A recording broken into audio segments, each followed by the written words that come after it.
What if sanity lies not in unwavering reason, but in a willingness to embrace the irrational? What if the limitations we impose on our minds are the very chains that prevent us from accessing profound wisdom? Exploring this potential is not an endorsement of mental instability, but an invitation to re-evaluate the boundaries of our perception and embrace the unconventional wisdom found in the depths of human experience. Could embracing the madness within be the key to unlocking a more authentic and complete version of ourselves? Throughout history, cultures across the globe have recognized and even revered individuals who exhibited what we might now consider sacred madness. Consider the shamans of indigenous cultures, who acted as intermediaries between the spirit world and the human realm, often entering ecstatic or trance-like states to gain insights and heal their communities. Oracles in ancient Greece, too, were believed to receive divinely inspired pronouncements, their cryptic utterances often interpreted as messages from the gods. These figures, standing at the fringes of societal norms, were seen as conduits to a deeper understanding of reality, their madness, a sign of their unique connection to the unseen. It was Carl Jung, grappling with the complexities of the human psyche, who offered a profound psychological framework for understanding this phenomenon. Jung viewed madness not merely as a pathological condition, but as a descent into the unconscious, a night sea journey where the ego dissolves and confronts the shadow self. This descent, according to Jung, is a necessary stage in the individuation process, the journey towards wholeness. This transformative process is not inherently pathological, but can be a crucible of growth if navigated consciously and integrated into the personality. The exploration of sacred madness, then, becomes a universal human quest for meaning and wholeness. Throughout history, individuals have sought to transcend the limitations of rational thought and access deeper levels of consciousness through various means, whether through meditation, ritual, or creative expression. Yet, the path is not without its perils. It is crucial to acknowledge the potential dangers and challenges associated with exploring non-rational states, emphasizing the importance of responsible and ethical engagement, as well as the value of seeking guidance from qualified professionals when needed. We must be wary of romanticizing mental illness or equating genuine psychological distress with spiritual insight. It is, therefore, essential to approach this exploration with discernment and critical thinking when interpreting experiences that fall outside the realm of ordinary consciousness. Given these complexities, how can we navigate the landscape of sacred madness to harness its potential for wisdom and transformation without succumbing to its potential pitfalls? This question invites us to explore the very boundaries of human experience and the nature of consciousness itself. It calls for both courage and humility, recognizing the limits of our understanding and the potential for both profound insight and significant risk. In this exploration, we will trace the historical manifestations of sacred madness, explore Jungian and archetypal perspectives, and consider practical strategies for integrating non-rational experiences in a healthy and constructive way. You will gain a deeper understanding of the shadow self, the role of archetypes in shaping human behavior, and the potential for creativity and spiritual growth through embracing the madness within. By embarking on this journey, you'll acquire not just intellectual knowledge, but also practical tools for cultivating self-awareness, navigating challenging emotions, and living a more authentic and meaningful life. So, let's begin our exploration of the psychology of sacred madness and discover the hidden wisdom that lies beyond the realm of rationality. What then defines this sacred madness we've been discussing? It's not simply a synonym for mental illness, but rather a state of mind where unconventional or irrational thoughts and behaviors are seen as a conduit to profound wisdom or spiritual insight. It's a perspective that reframes experiences often relegated to the realm of pathology, viewing them instead as potential pathways to a deeper understanding of ourselves and the cosmos. This distinction is crucial. Sacred madness is not characterized by debilitating symptoms or a loss of touch with reality, but by heightened creativity, profound spiritual experiences, and a transformative potential that can lead to greater wholeness. However, the line between the two can be incredibly fine, demanding careful discernment and a nuanced understanding of the individual's experience. This concept finds resonance in Kazimierz Dabrowski's theory of positive disintegration, which posits that psychological breakdown can be a catalyst for personal evolution. Dabrowski argued that the experience of internal conflict and emotional turmoil can lead to the development of higher values and a more authentic sense of self. This idea aligns with Jung's individuation process, where confronting the shadow and integrating unconscious contents, however disturbing or irrational, becomes a necessary step towards wholeness. It's through facing our inner demons, so to speak, that we can emerge transformed, with a deeper understanding of ourselves and the world around us. But here's what many people miss. This disintegration isn't just about enduring suffering. It's about actively engaging with it, learning from it, and ultimately integrating it into our being. The very word madness carries a historical weight that hints at this deeper significance. Consider the etymology. The Greek word mania encompassed both madness and divine inspiration, particularly in the context of artistic creation and prophetic vision. The ancient Greeks believed that poets, artists, and prophets were touched by a divine frenzy, a state of altered consciousness that allowed them to access truths beyond the realm of ordinary perception. Other historical terms for madness, such as enthusiasm, from the Greek entheos, meaning God within, and furor poeticus, poetic fury, further underscore this connection between madness and inspiration. But is this merely a romantic notion, or does it point to a genuine psychological phenomenon? It is essential to address potential misinterpretations and ethical considerations.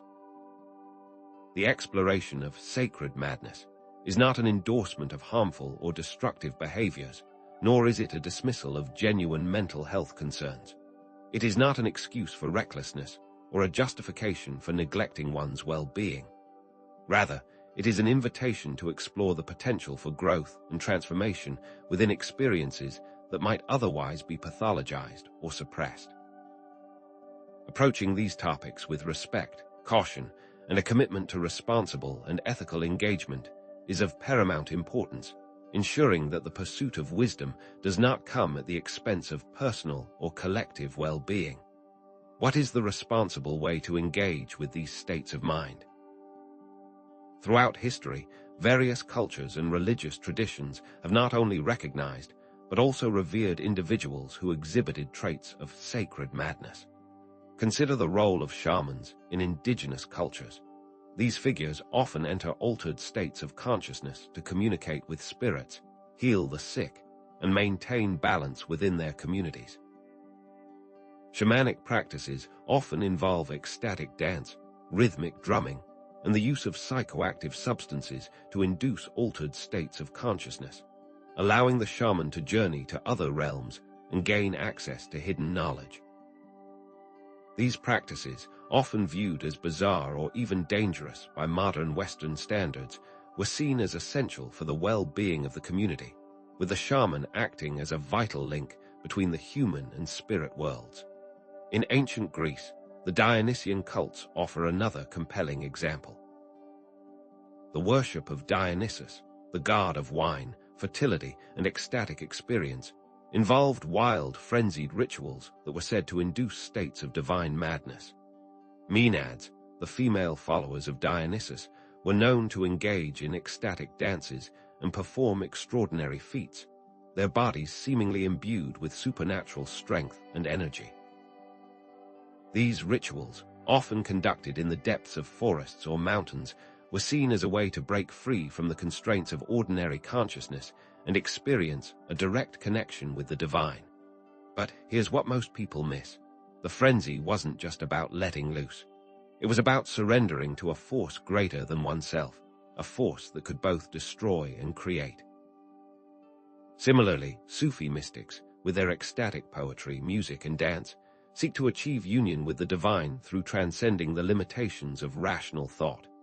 Figures like Rumi, whose poetry often expresses themes of divine love, loss of self, and the transcendence of rational thought, exemplify this approach.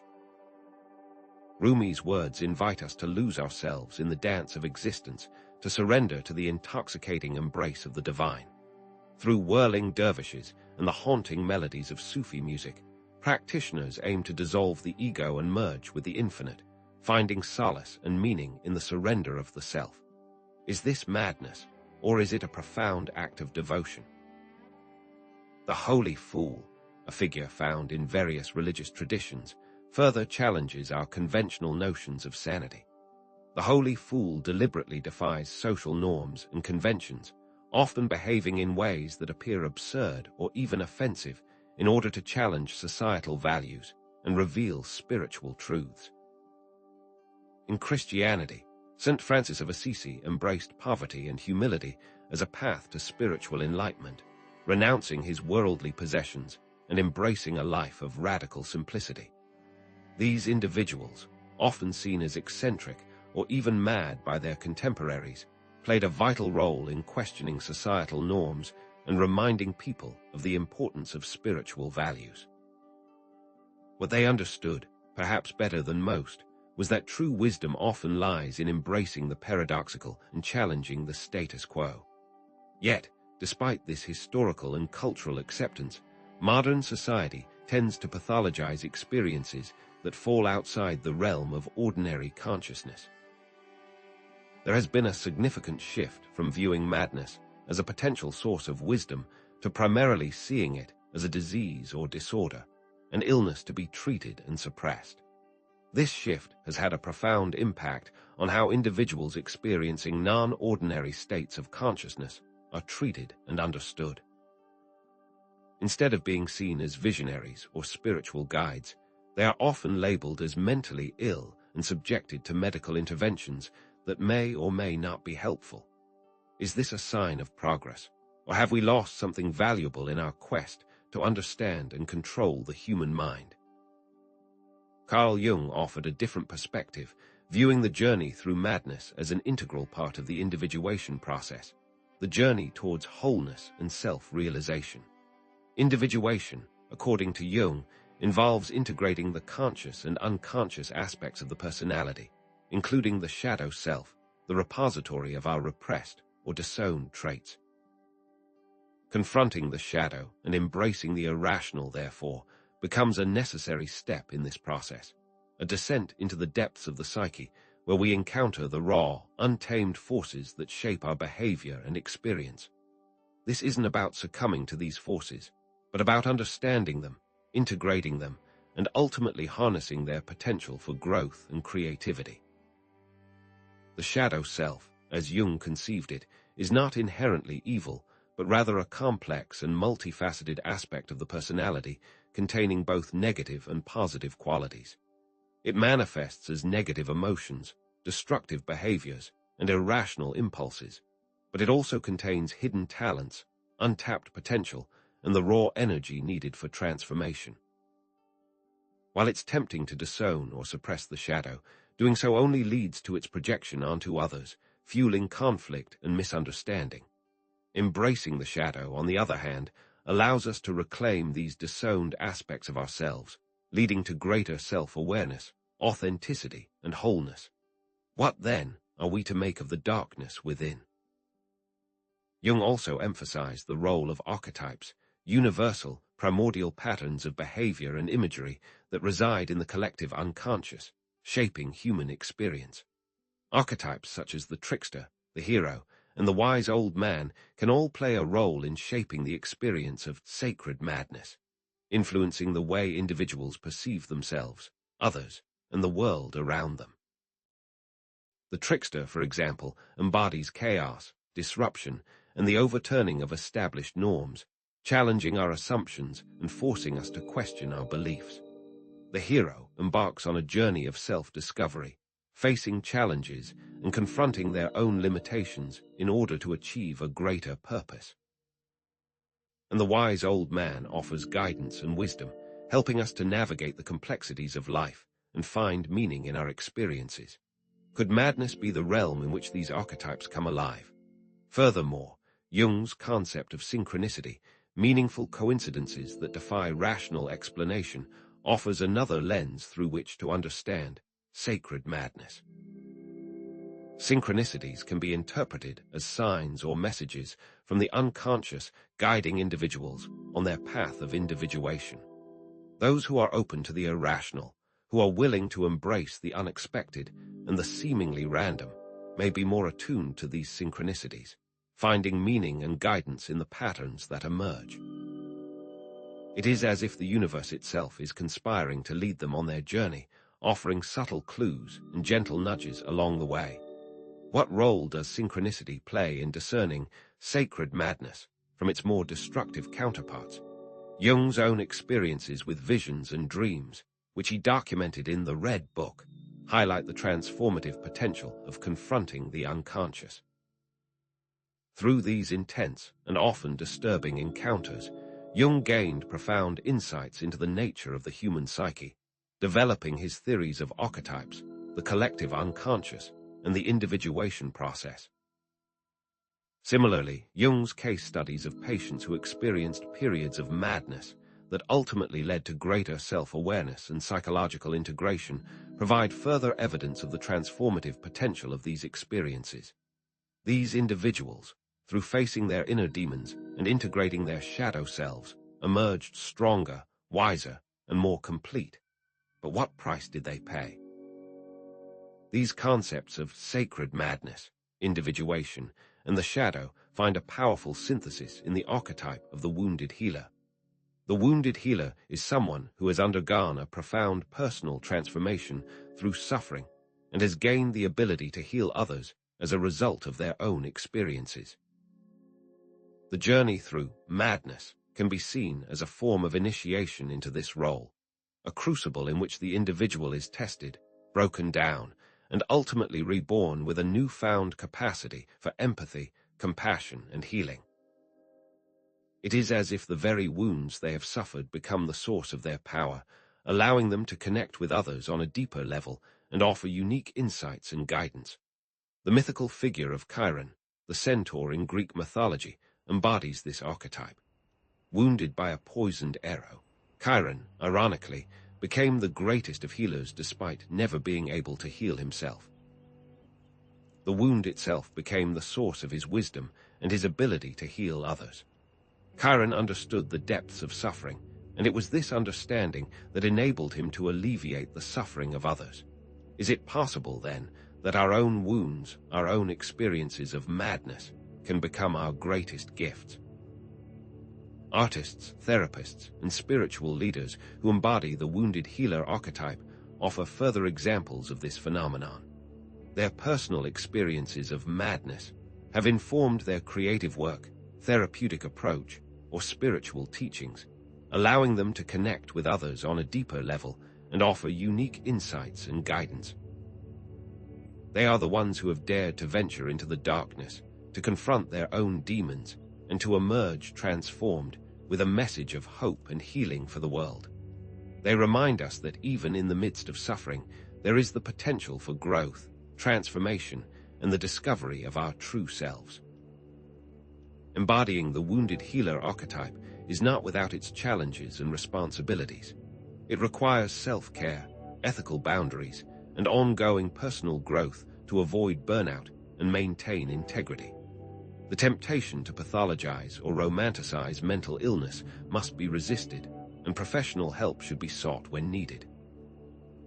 It is a path that demands humility, compassion, and a deep commitment to the well-being of both oneself and others. The risks of this path are real, but so are the rewards.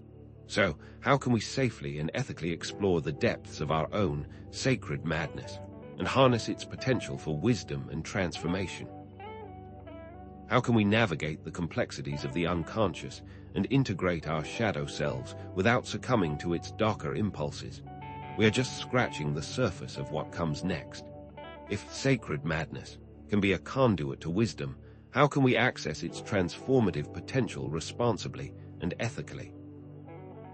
Building upon the historical context, Jungian theory, and the archetype of the wounded healer, it becomes clear that practical methods are needed to navigate the unconscious, foster creativity, and promote personal growth.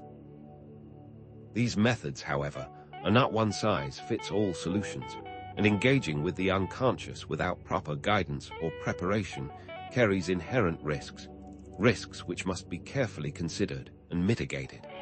One of the most accessible and foundational practices for engaging with the unconscious is the cultivation of mindfulness and meditation. These tools are not about suppressing thoughts or emotions, but about cultivating self-awareness and emotional regulation by observing them without judgment. Through consistent practice, individuals can create a space between themselves and their thoughts and feelings, allowing for the integration of shadow aspects of the personality and for greater overall self-understanding. Consider it a form of mental weightlifting, building strength and resilience in the face of inner turmoil. But how can such simple practices prepare one for the depths of sacred madness? Mindfulness and meditation provide the means to recognize triggers, patterns, and emotional spirals before they lead to destructive behaviors or states of mind. By stepping back and observing one's thoughts and feelings, it becomes possible to choose a different course of action, one that is more aligned with one's values and goals. Furthermore, these practices build emotional resilience so that when intense emotions or madness arises, it does not take over completely, and it becomes easier to self-regulate and center yourself during these moments. However, the importance of finding a qualified teacher or guide cannot be overstated, as they can provide personalized instruction and support. It's crucial to remember that mindfulness and meditation are not without their potential pitfalls. For individuals with certain mental health conditions, such as severe anxiety or psychosis, these practices can be destabilizing or even harmful if not approached with care and under the guidance of a trained professional. The key is to start slowly, listen to your body, and seek support when needed, ensuring you get the proper guidance needed to navigate the rocky road. Beyond mindfulness and meditation, another powerful tool for engaging with the unconscious is dream work and active imagination, a technique developed by Carl Jung. Active imagination involves inducing a waking dream, personifying unconscious contents, and engaging in dialogue with them, creating a bridge between the conscious and unconscious realms. This is a way of intentionally engaging with the symbolic language of the unconscious, rather than simply being passively swept away by it.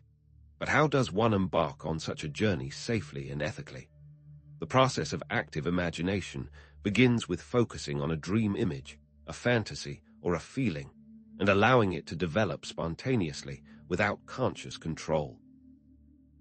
The individual then personifies the unconscious content, giving it a voice and a form, and engages in dialogue with it, asking questions, expressing feelings, and listening to what it has to say.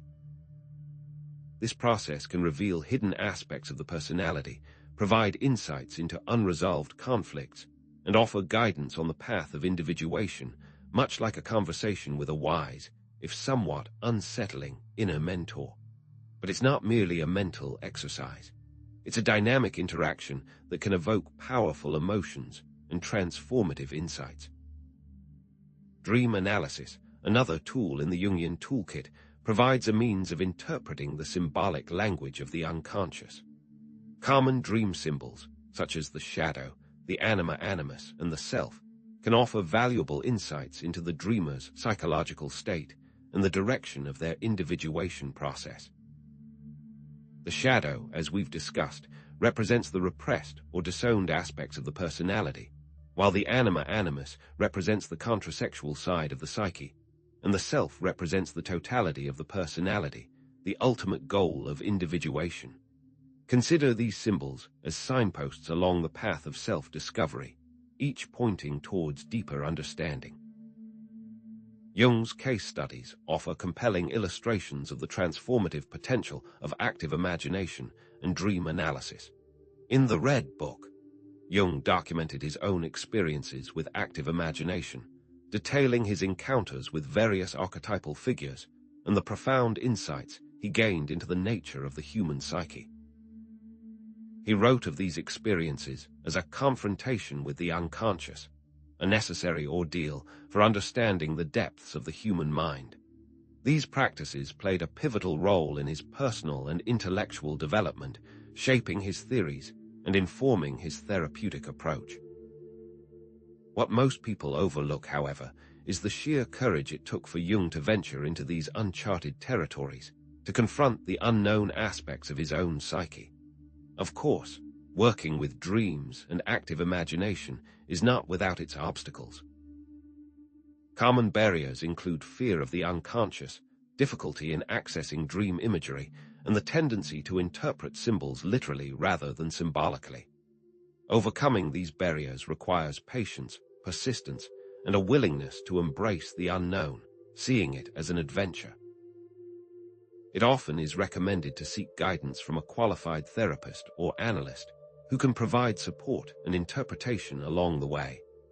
Like any journey of self-discovery, navigating the realms of dreams and imagination requires courage, curiosity, and a willingness to embrace the unexpected. These techniques and an understanding of the theories behind them illuminate the path toward conscious exploration of sacred madness.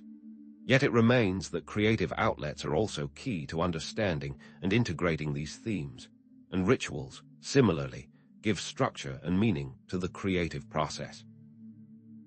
The two become intertwined and inseparable in harnessing the power that emerges from the depths of the unconscious. Engaging in creative activities, such as painting, music, writing, or dance, can provide a safe and constructive outlet for expressing irrational thoughts and feelings that otherwise might be suppressed or acted out in destructive ways. Creativity offers a symbolic language through which to communicate the unspeakable, to give form to the formless. Consider the artist who channels their inner turmoil into a powerful painting, or the musician who transforms their grief into a haunting melody. But can such outlets truly contain the raw power of sacred madness? Rituals, whether personal or collective, provide a symbolic framework for processing difficult emotions, integrating shadow aspects of the personality and fostering a sense of meaning and purpose. A simple ritual, such as lighting a candle and setting an intention, can create a sacred space for self-reflection and transformation. More elaborate rituals, such as those found in various religious traditions, can provide a sense of connection to something larger than oneself, a sense of belonging and meaning that transcends the individual ego. Connecting creative expression and ritual to the wounded healer archetype, it becomes clear that these practices can be a means of transforming personal suffering into art and meaning. Many artists, musicians, and writers have used their creative work to process trauma, explore the depths of the psyche, and offer healing to others. Think of Frida Kahlo, whose paintings vividly depict her physical and emotional pain, or Vincent van Gogh, whose art reflects his inner turmoil and his profound connection to the natural world. These artists, through their creative expression, transformed their personal suffering into something beautiful and meaningful, offering solace and inspiration to others. Yet it begs the question, if such great suffering can produce great art, does great art have to come from great suffering? Finding a creative outlet or ritual practice that resonates with one's personal values and interests is crucial for long-term engagement and effectiveness. There are no right or wrong answers, only what feels authentic and meaningful to the individual. However, it's essential to recognize the potential benefits and limitations of these activities, and to seek guidance from qualified professionals when needed, especially when dealing with intense emotions or psychological distress. The power of creative expression and ritual is undeniable, but it must be harnessed with care and intention to ensure one is moving towards the light rather than being consumed by the darkness. Having explored these practical strategies, we now turn to a deeper exploration of the archetypes associated with sacred madness, such as the trickster and the fool.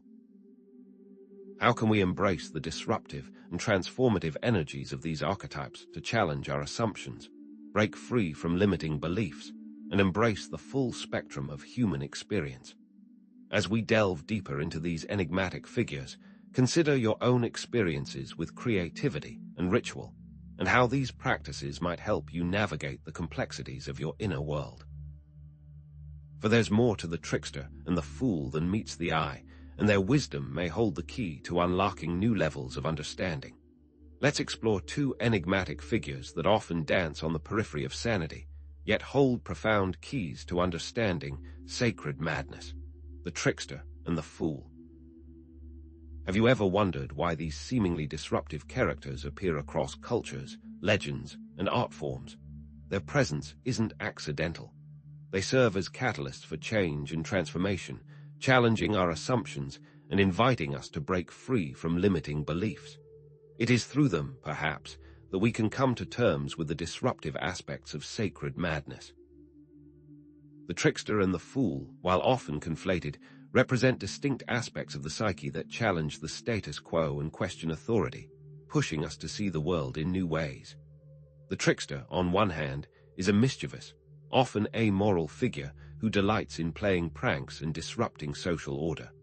They embody chaos, cunning, and a blatant disregard for societal norms. The fool, on the other hand, is a seemingly naive or simple-minded character who possesses hidden wisdom and insight.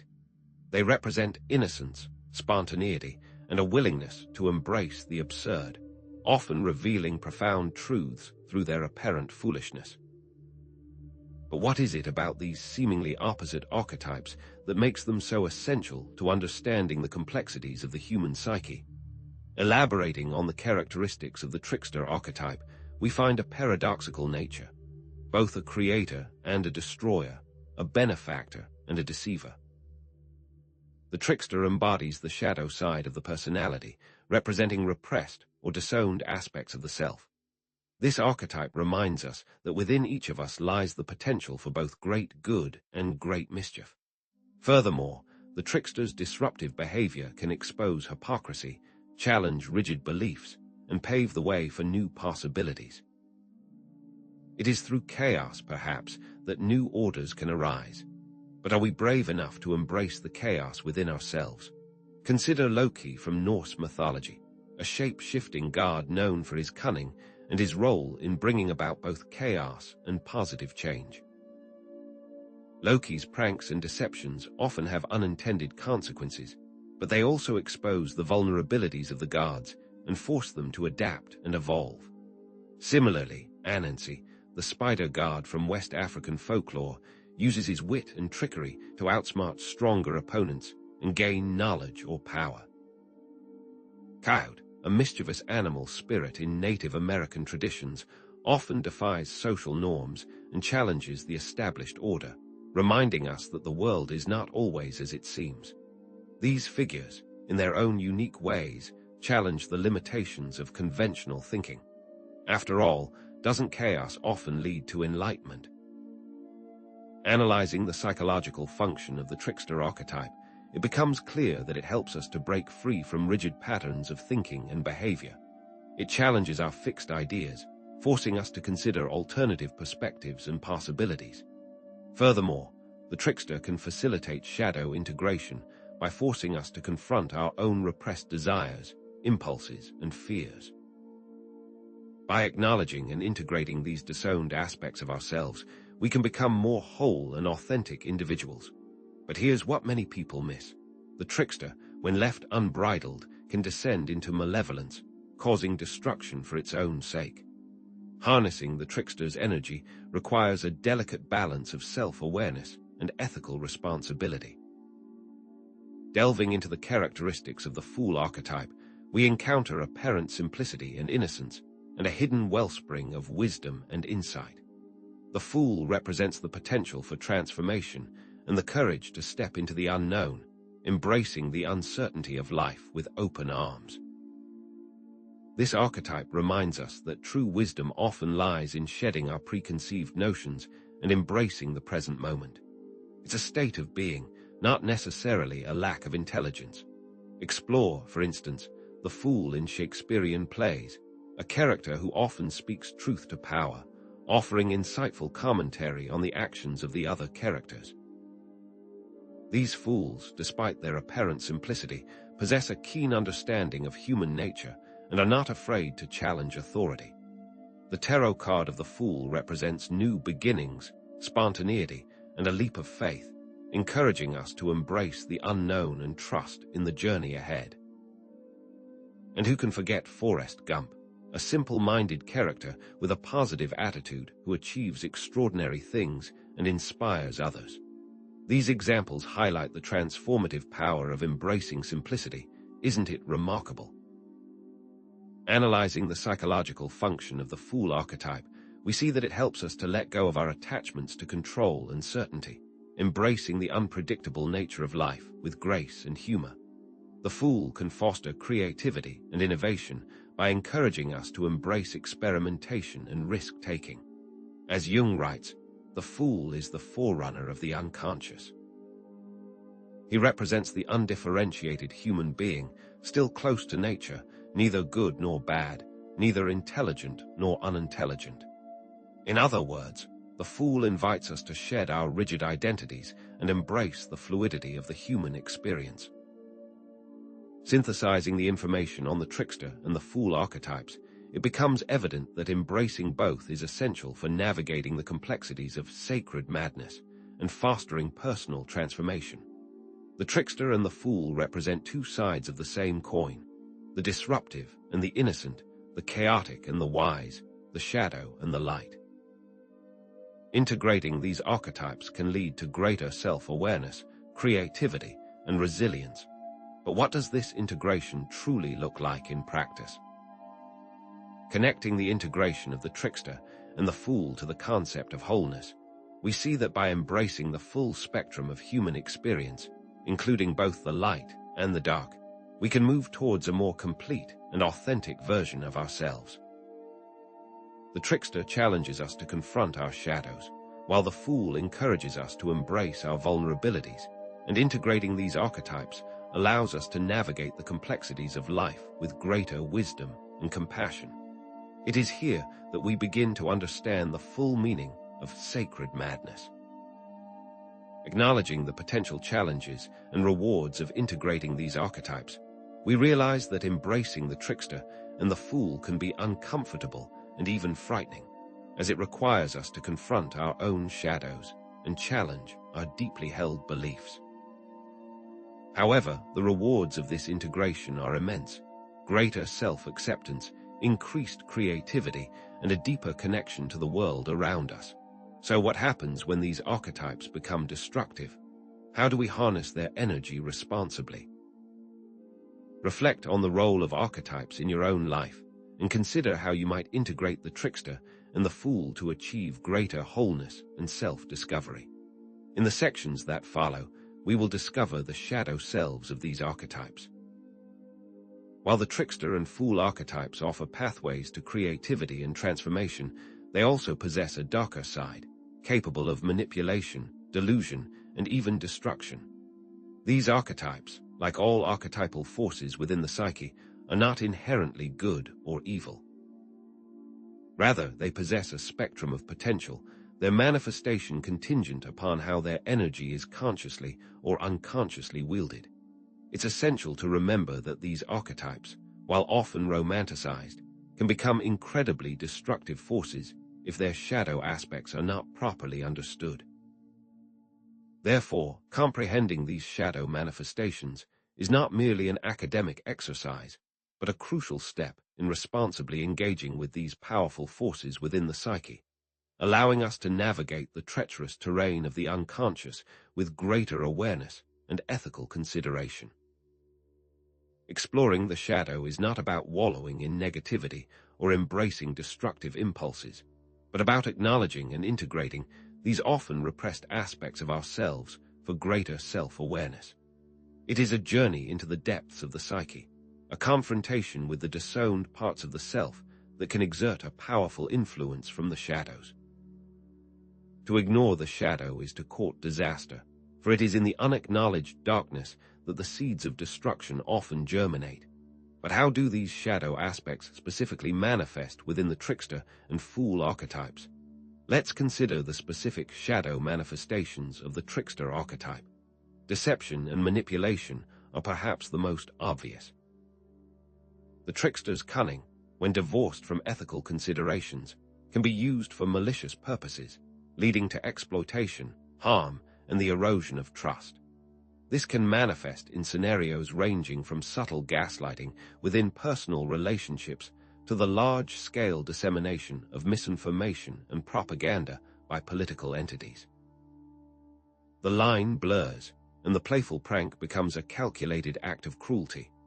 Furthermore, the trickster's inherent love of disruption can easily escalate into reckless acts of vandalism, sabotage, or even violence. There's a delicate balance between constructive disruption, which challenges the status quo and sparks innovation, and sheer maliciousness, which seeks to destroy for the sake of destruction. Where does one draw the line, and how can we distinguish between a harmless prank and an act of outright malice? Finally, the trickster's disregard for conventional morality can lead to profound ethical dilemmas and questionable choices. This can be seen in modern issues such as corporate greed, where individuals exploit loopholes and manipulate systems for personal gain, or in political corruption, where leaders betray the public trust for power and wealth. Turning our attention to the shadow manifestations of the fool archetype, we find a different but equally dangerous set of pitfalls. Naivete and blindness, while seemingly harmless, can make the fool incredibly vulnerable to exploitation. Their innocence can be easily manipulated, making them susceptible to abuse and undue influence. This is often seen in cult followings and scams that target vulnerable individuals, preying on their trust and goodwill. How many seemingly benevolent leaders have, in reality, been wolves in sheep's clothing, exploiting the innocence of their followers for their own selfish gain? Moreover, the fool's spontaneity, while often charming, can also lead to irresponsibility and recklessness, resulting in impulsive decisions with devastating consequences. We see this in instances of addiction, gambling, and other destructive behaviors, where the pursuit of immediate gratification overrides any consideration for long-term consequences.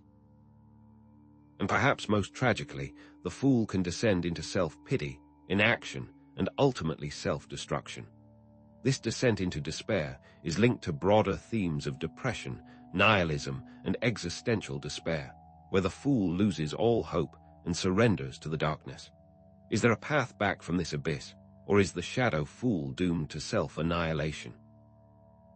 To illustrate the destructive potential of the shadow trickster, consider Iago from Shakespeare's Othello.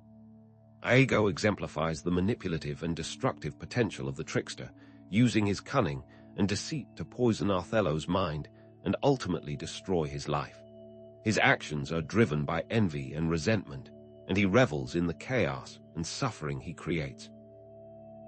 Or consider the Joker from Batman, a modern example of a chaotic and amoral trickster figure who delights in causing mayhem and challenging societal values.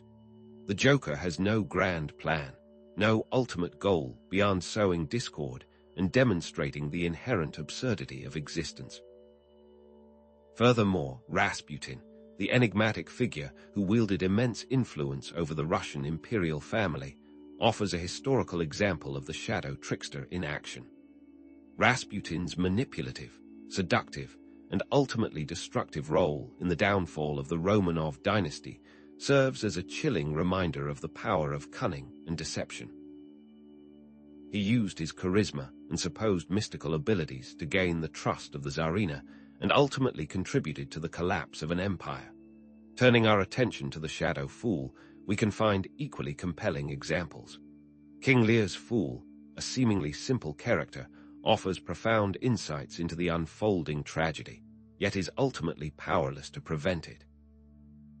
His innocence and honesty are no match for the ambition and cruelty of Lear's daughters, highlighting the impotence of innocence against true evil. Moreover, Billy Bibbit from One Flew Over the Cuckoo's Nest exemplifies the vulnerability and self-destructive potential of the shadow fool, highlighting the dangers of naivete and lack of self-awareness. His inability to assert himself and his reliance on others for validation ultimately lead to his tragic demise. Reflect on the cases of leaders throughout history who have been perceived as fools, their incompetence or darker agendas masked by a veneer of innocence. Were they truly fools, or were they cunningly manipulating perceptions to achieve their own ends? While literary and historical examples provide compelling illustrations of these shadow archetypes, psychological studies and theories also support their existence and influence. Jung himself wrote extensively about the shadow, describing it as the sum of all those unpleasant qualities we like to hide, together with the insufficiently developed functions and the contents of the personal unconscious. He argued that the shadow is not merely a collection of negative traits, but a powerful force that can exert a significant influence on our behavior and relationships. Furthermore, studies on personality disorders, such as narcissistic personality disorder and antisocial personality disorder, often reveal patterns of behavior that align with the shadow aspects of the trickster and fool archetypes, demonstrating the real-world manifestation of these darker potentials. But how do we integrate these shadow archetypes into our conscious lives without succumbing to their destructive influences? Synthesizing the information presented, it becomes clear that recognizing and integrating the shadow aspects of the trickster and fool archetypes is essential for navigating the complexities of the psyche and fostering personal growth. Acknowledging these darker potentials allows us to mitigate their negative effects and harness their energy constructively. This integration is not about suppressing these aspects, but about understanding and integrating them into a more complete and balanced personality. It's about recognizing the potential for manipulation within ourselves, the capacity for recklessness, and the vulnerability to exploitation, and then consciously choosing to act in a more ethical and responsible manner. However, shadow work is a lifelong process, not a one-time event. The journey of self-discovery is a continuous exploration, a constant negotiation with the darker aspects of our nature. This brings us back to the concept of ethical responsibility, which we previously discussed in the context of sacred madness. Engaging with the unconscious requires a commitment to personal growth, self-awareness, and ethical decision-making. We must be vigilant in monitoring our own impulses, recognizing the potential for harm, and choosing to act in ways that promote well-being and respect for others. So, how can we responsibly harness the creative and transformative energies of the trickster and fool without succumbing to their destructive potential? This is the question that will guide our exploration in the next section. I encourage you to reflect on your own experiences with these archetypes and to consider how you might integrate them to achieve greater wholeness and self-discovery. After all, what is the point of embracing the light if we ignore the darkness that makes it shine so brightly? Recognizing the shadow side of the trickster and fool is only the first step, and the most important thing is to then know how to engage with these forces responsibly. Otherwise, we risk unleashing chaos upon ourselves and others. Unrestrained expression of these archetypes can lead to harm, while suppression can lead to stagnation and the loss of the vital creative spark they provide. Responsible engagement, therefore, seeks a balance, a middle way between these two extremes. This engagement requires self-awareness, ethical boundaries, and a deep commitment to personal growth, asking us to constantly examine our motivations and the potential consequences of our actions. The core principles of responsible engagement provide a framework for navigating these archetypes, not by eliminating their disruptive forces, but by channeling them in a positive and constructive manner. This process requires mindful intention, ethical considerations, and a balanced approach to life, ensuring that our engagement with these archetypes serves the greater good. This doesn't mean that the trickster and the fool must be tamed and domesticated, but rather that their wild energy is directed towards innovation, humor, and the challenging of stagnant norms, instead of being used for purely selfish or destructive purposes. How, then, do we practically apply these principles in our daily lives? Self-awareness is paramount when engaging with trickster and fool energy. It's about identifying our own tendencies toward manipulation, naivete, recklessness, and other shadow traits. Without this awareness, we risk becoming unwitting puppets of these archetypes, acting out their darker impulses without conscious control. Mindfulness, journaling, and other self-reflection practices are invaluable tools for cultivating this self-awareness, allowing us to observe our thoughts, feelings, and behaviors with greater clarity and objectivity. It is through this rigorous self-examination that we can begin to understand the subtle ways in which these archetypes manifest in our lives and the potential consequences of their unchecked expression. What hidden biases or blind spots might be influencing our actions, leading us down a path of unintended harm. Ethical boundaries are equally crucial in channeling trickster and fool energy, because without them, the line between harmless jest and malicious intent becomes blurred. We must avoid exploiting, deceiving, or harming others in the pursuit of our goals, remembering that the true test of our character lies not in our ability to manipulate others, but in our capacity for empathy and compassion. Transparency, honesty, and respect for the rights and dignity of others are the cornerstones of ethical engagement, ensuring that our actions are aligned with our values. Consider, for example, the difference between a comedian who uses satire to critique power structures and a demagogue who uses humor to incite hatred and division. While both may be engaging with trickster energy, their ethical intentions and boundaries differ dramatically. What ethical lines are we willing to cross in the name of humor, innovation, or social change?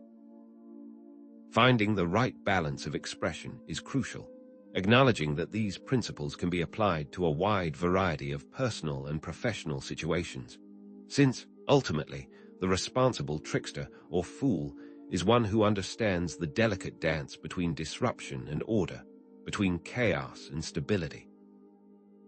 In the workplace, this might mean challenging outdated processes or advocating for innovative solutions, while also respecting the existing hierarchy and the needs of colleagues. In personal relationships, it might mean injecting humor and playfulness into serious situations, while also being mindful of the other person's feelings and boundaries. By consciously calibrating our expression of these archetypes, we can maximize their benefits while minimizing their potential for harm. Where do you see opportunities to inject a little more trickster or fool energy into your own life, and how can you do so responsibly? Furthermore, we must find creative outlets for expressing trickster and fool energy. Engaging in activities such as writing, art, music, or comedy provides a means of channeling disruptive or unconventional impulses in a safe and productive way. These creative endeavors allow us to explore the full spectrum of our archetypal potential without causing harm to ourselves or others. It is not enough to simply suppress these energies. We must find ways to express them that are both personally fulfilling and socially responsible. This might mean writing a satirical short story, composing a humorous song, or creating a piece of art that challenges conventional norms. These creative acts serve as a valve, releasing the pressure of pent-up archetypal energy and transforming it into something beautiful, meaningful, or thought-provoking. What untapped creative potential might be lurking within you, waiting for a chance to be unleashed? History provides numerous examples of responsible trickster figures who have used their wit and cunning to challenge injustice and promote social change. Political satirists, for instance, use humor and wit to challenge those in power and expose hypocrisy, holding them accountable for their actions. Comedians like Jon Stewart and Stephen Colbert have used their platforms to skewer political figures and expose the absurdity of the news cycle, prompting viewers to think critically about the information they consume. Social activists, such as Mahatma Gandhi and Martin Luther King Jr., have used nonviolent resistance and civil disobedience to disrupt unjust systems and promote social change. Their actions, while often disruptive, were rooted in a deep commitment to ethical principles and a desire to create a more just and equitable world. Innovative entrepreneurs, such as Steve Jobs and Elon Musk, challenge conventional wisdom and create new products or services that benefit society, disrupting established industries and pushing the boundaries of what's possible. How can we emulate these figures, using our own unique talents and skills to create positive change in the world? Responsible fool figures also abound throughout history, bringing joy, laughter, and spiritual insight to those around them. Clowns and jesters, for example, use humor and physical comedy to entertain and uplift others, bringing joy into difficult situations.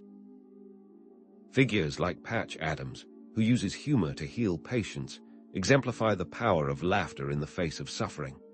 Spiritual teachers challenge conventional beliefs and offer a message of love, compassion, and acceptance, offering a path towards enlightenment and inner peace.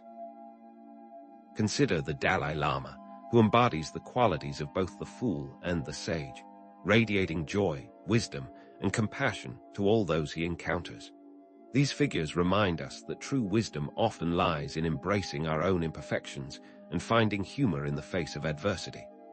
Can you see the potential for the fool within yourself, a source of joy, resilience, and unwavering optimism?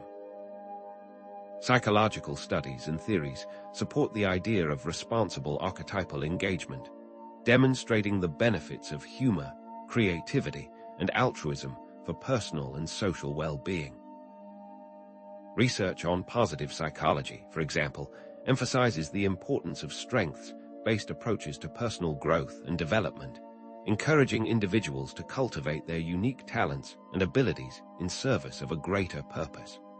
Studies on the benefits of humor have shown that laughter can reduce stress, boost the immune system, and improve overall mood.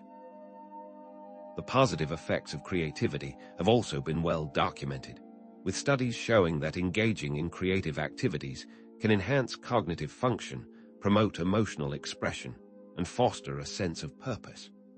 Patagonia, for example, challenges corporate norms through environmental responsibility and activism, demonstrating that businesses can be a force for good in the world. The Yes Men are activists who impersonate corporate representatives to expose unethical practices, using humor and satire to challenge corporate greed and environmental destruction. These modern examples highlight the potential for responsible archetypal engagement to create a more just and sustainable world. How might these findings encourage us to embrace our own unique archetypal energies, channeling them towards positive change? Synthesizing the information presented, it becomes evident that responsible engagement with the trickster and fool archetypes is essential for achieving a balanced and integrated psyche. By embracing both the disruptive and the innocent, the chaotic and the wise, we can cultivate greater self-awareness, creativity, and resilience. Finding a balance between challenging the status quo and respecting the rights and dignity of others is the key to harnessing the transformative power of these archetypes.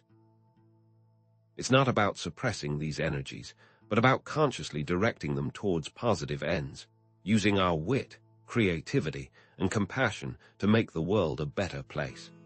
This process is intimately connected to the concept of individuation. As we discussed earlier, the process of individuation in Jungian psychology is about becoming a whole and integrated person, embracing all aspects of ourselves, including the shadow. By integrating the trickster and fool archetypes into our conscious awareness, we can move towards a more complete and authentic version of ourselves. This integration requires us to confront our own shadow aspects, to acknowledge our tendencies towards manipulation, naivete, and recklessness, and to consciously choose to act in a more ethical and responsible manner. It's a lifelong journey, not a one-time fix. This ongoing process of self-discovery and integration is essential for navigating the complexities of life and fulfilling our true potential. However, the journey does not end with understanding. It remains a lifelong process, and the challenge of navigating these archetypes in everyday life persists. So, how can we consciously cultivate trickster and fool qualities within ourselves to become more innovative, adaptable, and effective in all areas of our lives? What does this look like in practice? And how can we translate these abstract concepts into concrete actions that will benefit ourselves and those around us? In the next section, we'll delve into the practical applications of these ideas, providing specific strategies and techniques for integrating the trickster and fool archetypes into your personal and professional life. I encourage you to reflect on your own experiences with these archetypes and to consider how you might integrate them to achieve greater wholeness and self-discovery. Is it possible to consciously cultivate the trickster within, to harness its disruptive energy for innovation and adaptability, or is the trickster best left to its own chaotic devices? The answer, perhaps surprisingly, is that by consciously cultivating trickster qualities, we can foster innovation and resilience in both our personal and professional lives, but it requires a delicate balance. This isn't about turning into a manipulative or destructive force, but rather about embracing the trickster's creativity, resourcefulness, and willingness to challenge the status quo, finding new innovative solutions in the most stagnant of settings. It's about tapping into a primal energy that can shake up the established order and open doors to new possibilities. But how do we cultivate this energy responsibly, ensuring that our inner trickster serves the greater good? The key lies in understanding that cultivating trickster qualities is not about unleashing unchecked chaos, but about channeling that energy with intention and ethical awareness. There are techniques that can be used to awaken and direct this energy, starting with embracing unconventional thinking. This means actively seeking out new perspectives, questioning assumptions, and challenging traditional approaches to problem solving.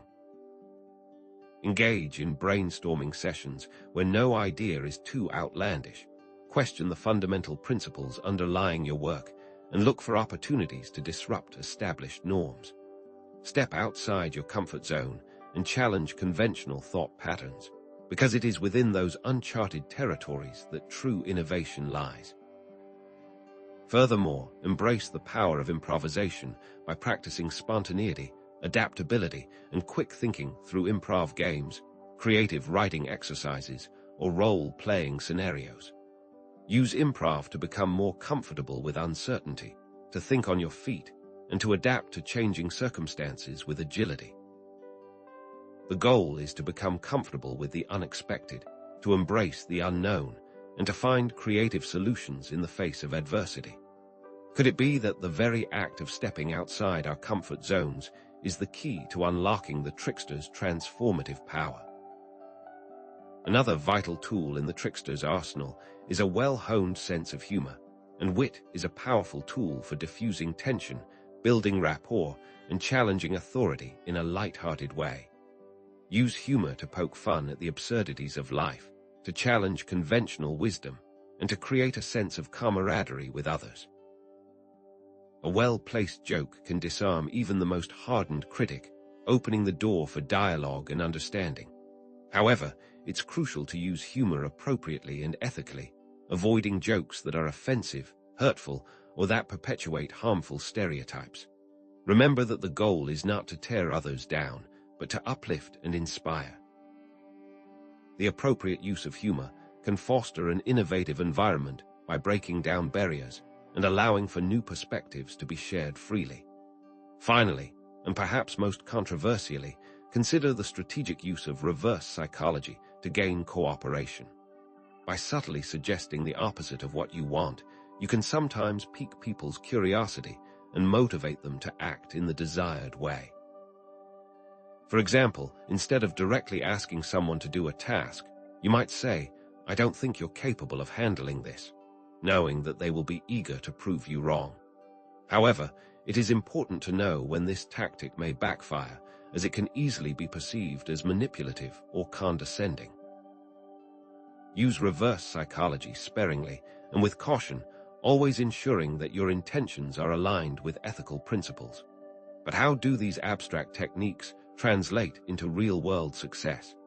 History is replete with examples of individuals and organizations that have successfully applied trickster qualities, often to great effect. Steve Jobs, for example, possessed a reality distortion field, a willingness to defy convention, and a relentless pursuit of innovation that made him a quintessential trickster figure in the business world. He challenged the status quo, pushed the boundaries of what was possible, and created products that revolutionized the way we live. His visionary approach, however, was balanced with a keen understanding of the market and a deep commitment to quality. Banksy, the anonymous street artist, uses wit and satire to challenge social norms and provoke critical thinking, covering buildings in art that questions the very nature of our social constructs. His work is often controversial, but it sparks dialogue and challenges viewers to question the world around them, creating profound social impact through art. The Daily Show, particularly during the Jon Stewart era, used humor and satire to expose political hypocrisy and hold those in power accountable. This comedic approach to journalism proved remarkably effective, informing viewers while also entertaining them, but at times at the cost of being perceived as biased, highlighting the need for balance. Viral marketing stunts often rely on humor, surprise, or controversy to generate buzz and promote products or services, capturing the public's attention in unconventional ways. What common thread unites these seemingly disparate examples of applied trickster energy? The reality, of course, is that trickster energy may not always be effective or appropriate, particularly in situations of high stress or where there is a significant power imbalance. In these cases, a more direct and empathetic approach may be more effective. It is imperative to understand the context and adapt your approach accordingly, using wisdom and discernment to guide your actions. With the right approach, however, individuals can use similar tactics in their daily lives to improve communication, resolve conflicts, or achieve personal goals, demonstrating that a touch of the trickster can go a long way. So, having considered the archetype of the trickster, it remains to turn to its counterpart. Is it possible to consciously cultivate fool qualities, and what benefits might such cultivation bring? Just as the trickster archetype offers a pathway to innovation and adaptability, consciously cultivating fool qualities can foster creativity, spontaneity, and emotional resilience, and perhaps even lead to wisdom. This isn't about embracing naivete or irresponsibility, but rather about tapping into the fool's inherent innocence, playfulness, and willingness to take risks. It's about learning to find joy in the present moment, to let go of anxieties and insecurities, and to approach life with a sense of wonder and curiosity, unlocking a profound sense of freedom and possibility.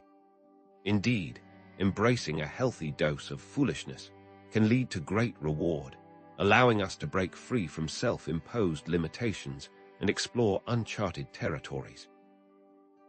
How then do we cultivate these fool qualities in our own lives? There are specific techniques for activating fool qualities, and doing so starts with embracing playfulness. Engage in activities that bring joy and laughter, such as playing games, dancing, or spending time in nature. Allow yourself to be silly, to be spontaneous, and to let go of inhibitions. Play can reduce stress, boost creativity, and foster a sense of connection with others. Furthermore, try practicing mindfulness by cultivating a sense of presence and awareness of the present moment, letting go of anxieties about the future and regrets about the past. Focus on your breath, observe your thoughts and feelings without judgment, and appreciate the simple joys of life. Mindfulness connects to emotional regulation by grounding us in the present moment, reducing reactivity, and fostering a sense of inner peace. Finally, step outside of your comfort zone, try new things, and embrace the possibility of failure as a learning opportunity, because taking calculated risks is essential for personal growth and development. View failure not as a setback, but as a valuable source of information, using it to refine your approach and improve your chances of success in the future. It's important to remember that the fool archetype is not about being actually foolish or unintelligent. It is about letting go of one's inhibitions, allowing oneself to be vulnerable and authentic. Consider the examples of those who have embraced the archetype of the fool and how they have positively impacted the world. Patch Adams, the physician who uses humor and compassion to heal patients and challenge the medical establishment, has demonstrated the power of laughter in the face of suffering. His positive impact on patient care is undeniable, bringing joy and hope to those who are often in their darkest hours. Mr. Rogers, known for his gentle demeanor, his unwavering belief in the goodness of humanity, and his ability to connect with children on an emotional level, captured the hearts of generations.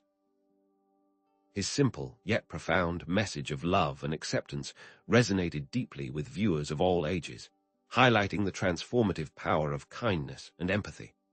Companies that promote a playful and creative work environment, such as Google or Pixar, encourage employees to take risks, experiment with new ideas, and embrace failure as a learning opportunity. These organizations understand that fostering a sense of playfulness and creativity can lead to increased innovation, productivity, and employee satisfaction. However, it is also worth remembering that, as with the trickster archetype, being a fool may sometimes be dangerous, such as naively trusting someone untrustworthy. The fool archetype, like all archetypes, requires wisdom to wield, lest it lead to unintended consequences. In essence, consciously cultivating both trickster and fool qualities can lead to a more innovative, adaptable, and fulfilling life. By embracing the disruptive and the innocent, the chaotic and the wise, we can unlock our creative potential, challenge limiting beliefs, and live with greater authenticity and joy. These forces, however, need to be used in balance and not given free rein. Ethical considerations are paramount when engaging with the trickster and fool archetypes, and trickster-like manipulation should be avoided at all costs. But what happens when these qualities go too far? How do we avoid becoming manipulative or irresponsible in our pursuit of innovation and creativity? That is what we will cover next. I encourage you to reflect on your own experiences with the trickster and fool archetypes, and to consider how you might integrate these qualities to achieve greater wholeness and self-discovery. While consciously cultivating trickster and fool qualities can foster innovation, adaptability, and even a sense of freedom, it's crucial to acknowledge the potential dangers of allowing these archetypes to run rampant without proper self-awareness and ethical constraints. Unrestrained trickster energy can easily manifest as manipulation, deception, and exploitation, turning creative disruption into destructive chaos. Similarly, unrestrained fool energy can devolve into naivete, irresponsibility, and even self-destruction, leading to poor decisions and harmful consequences. When an individual becomes overwhelmed by the negative aspects of an archetype, it can lead to what Jungians call shadow possession, a state where the dark side of the personality takes control, resulting in harm to oneself and others. The effective integration of these potent archetypes, therefore, hinges on self-reflection, the establishment of firm ethical boundaries, and the guidance of a strong moral compass. Without these critical elements, archetypal energies can quickly transform from constructive forces into agents of destruction, both personally and socially. But how do these theoretical dangers manifest in the real world? Consider, for instance, the Enron scandal, a stark illustration of the devastating consequences of unchecked trickster energy. Here, ambition morphed into greed, and deception became the modus operandi. Executives manipulated accounting practices to inflate profits and conceal debt, creating a false image of success that ultimately led to the company's downfall and the financial ruin of countless employees and investors. The key players, driven by a relentless pursuit of wealth and power, embodied the shadow side of the trickster archetype, using their cunning and resourcefulness not to innovate or create value, but to deceive and exploit. Their actions were a calculated betrayal of trust, a testament to the destructive potential of unchecked ambition and a complete lack of ethical boundaries.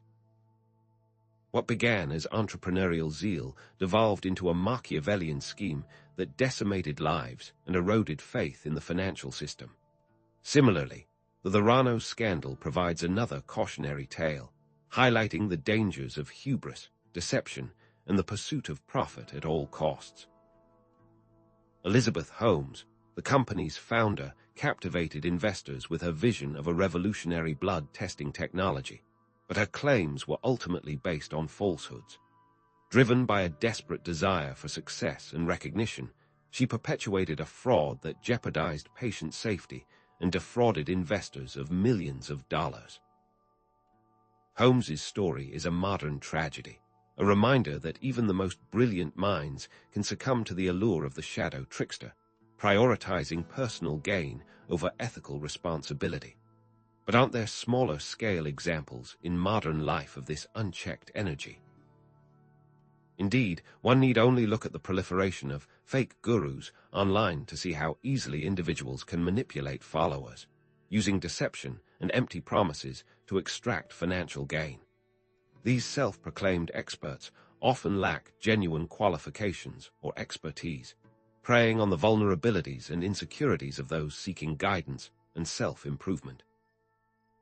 They promise quick fixes and guaranteed results, using persuasive language and charismatic personalities to build a loyal following. However, their methods are often manipulative, and their advice can be harmful, leading to financial loss, emotional distress, and a deep sense of betrayal.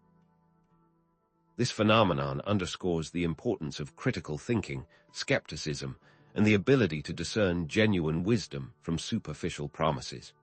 The lesson, then, is clear. While the trickster archetype can inspire innovation and creativity, it must be tempered with ethical awareness and a commitment to integrity. What, however, of the fool? What are the dangers of embracing their associated characteristics without reservation? The Jonestown Massacre serves as a chilling example of the negative consequences of unchecked fool energy and of the dangers of blind faith, naivete, and a lack of critical thinking. Jim Jones, the cult leader, exploited the vulnerabilities and insecurities of his followers, manipulating them into surrendering their autonomy and embracing his twisted ideology.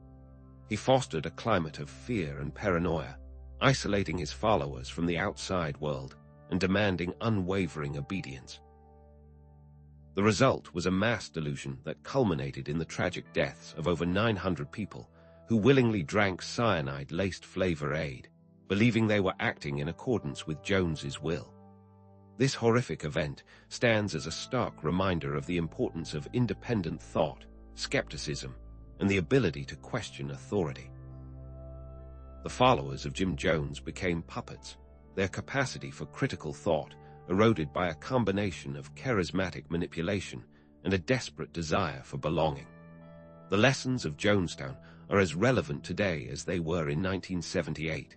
We must remain vigilant against those who seek to exploit our vulnerabilities and demand our unquestioning loyalty. But again, can such a disaster be linked to qualities of the fool, and are there more modern examples? Consider the Fire Festival, an event that perfectly illustrates the intersection of both unchecked trickster and fool energies, resulting in a social media-fueled disaster. Billy McFarland, the festival's organizer, promised a luxurious and immersive music experience on a private island in the Bahamas, enlisting the help of social media influencers to generate hype and attract attendees. However, the reality fell far short of the promise, with festival goers arriving to find unfinished accommodations, inadequate food and water, and a complete lack of organization. Driven by naivete and a desire to be part of an exclusive event, many attendees had spent thousands of dollars on tickets and travel, only to find themselves stranded on an island without basic necessities. The Fire Festival became a symbol of millennial excess, influencer-driven culture, and the dangers of blindly trusting marketing promises. The long-term effects of such events on the people who are harmed or manipulated can be devastating, leading to financial hardship, emotional trauma, and a loss of trust in institutions and individuals. People can be easily taken advantage of when they are overly trusting or fail to question authority, highlighting the need for greater self-awareness, critical thinking skills, and a healthy dose of skepticism. Given these potential pitfalls, what steps can we take to mitigate the risks associated with these archetypes? To prevent and mitigate the negative consequences of unchecked archetypal energies, it's essential to cultivate self-awareness, establish ethical boundaries, and develop methods of harm reduction. Ways to develop greater self-awareness include journaling, where one can track feelings, triggers, and choices, identifying patterns of behavior and potential blind spots. Mindfulness meditation can help build awareness and emotional regulation, fostering a sense of presence and detachment from impulsive reactions. Seeking feedback from trusted sources is also crucial, encouraging people to seek honest advice from friends, therapists, mentors, or other trusted individuals who can provide valuable insights and perspectives. To establish and maintain ethical boundaries, one must first clearly define one's values and principles, creating a solid foundation for ethical decision-making. Developing a personal code of ethics can serve as a guide for navigating complex situations, providing a framework for making choices that align with one's values. Seeking guidance from ethical mentors or advisors can offer valuable support and accountability, helping individuals stay true to their principles. Finally, be willing to walk away from situations that compromise one's values, recognizing that integrity is more important than personal gain or social acceptance. But what if harm has already been done?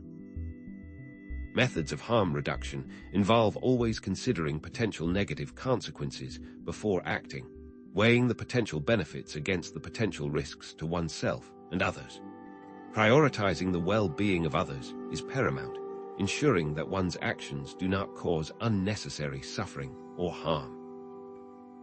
Being accountable for one's actions is essential, taking responsibility for the consequences of one's choices and being willing to learn from one's mistakes. Be willing to apologize and make amends when harm is caused, demonstrating remorse and a commitment to repairing the damage. It's important to remember that the effective application of these concepts varies from situation to situation, requiring careful consideration of the specific context and the individuals involved. The goal isn't to eliminate disruptive or unconventional energies, but rather to channel them in a way that is both personally fulfilling and socially responsible.